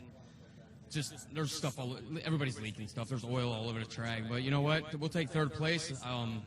Got to thank the Lord for letting me do this. Buzz, great spotter, helped me with everything. Kurt, that's my buddy. My girlfriend, my new sponsor, Rob. I got to thank everybody. I just wish that we had a caution. But I'm happy to be back. I'm looking past October. I'm glad to be here, and I'll be back all year. All righty, that'll do it here for the Florida Pro Truck Challenge Series, and they'll do it here for the 54th World Series. And I'll turn it back up top now to Adam Mackey, and we'll wrap it up here on NBC Sports Gold. Thank you, Alan. Good job down there, as you did all week long, all 9 nights, as we interviewed the drivers who made the podium throughout the week, as Brennan Pletcher continues to celebrate for his Pro Truck Challenge Series victory here tonight in a 50-lap event. Good program tonight, 10:30, despite a little bit of a late start because of weather conditions. And here's a look at some of what went on tonight. There's David Rogers looking on during the super late model feature. Saw a big crash from Augie Grill, who was not happy with Stephen Nasse. Nasse made a little contact with Garcia. It pushed him up the track, and there was nowhere to go. Here's a battle between a couple of teenage drivers, Sammy Smith in the 51, the 43 of Daniel Dye. Here's the move for the lead and the subsequent win.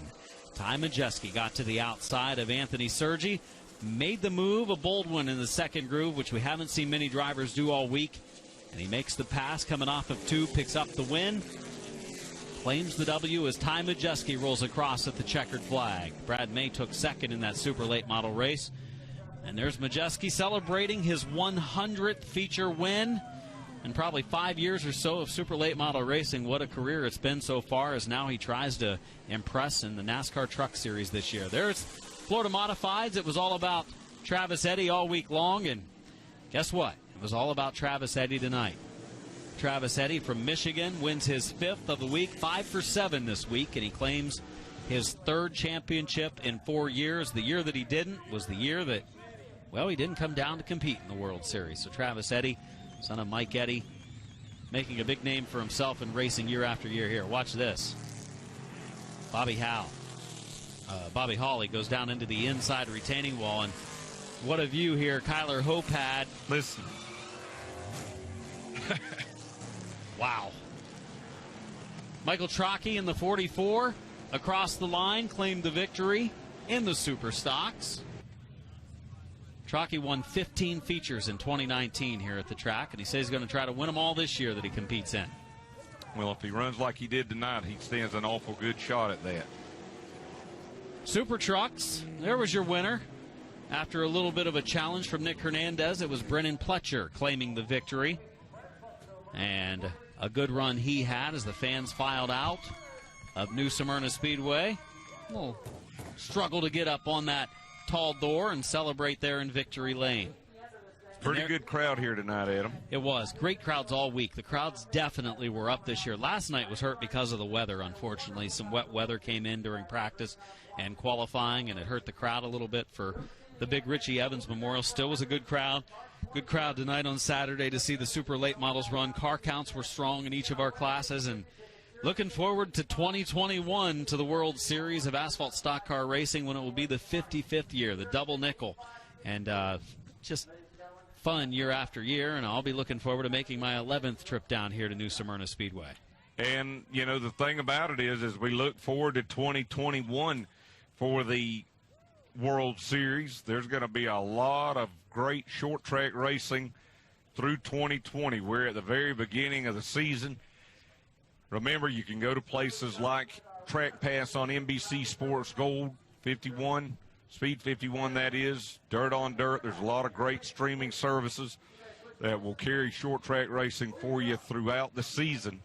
And we hope you think these are high-quality broadcasts. We got a lot of great people that work on these broadcasts and put a lot of effort into this for you guys, and we're just glad that NBC Sports Gold has allowed us to do this, and it's been a lot of fun, as you said.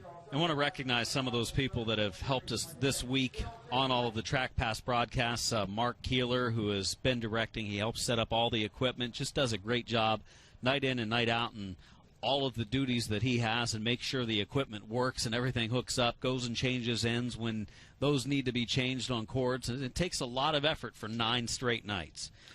Melissa Straley did a great job on our switching all week long. She brought us our camera shots. She makes the decision what we want to see on our screen, and we didn't have to say, hey, there's a battle for the lead, get over there. She did a great job all week long at doing just that.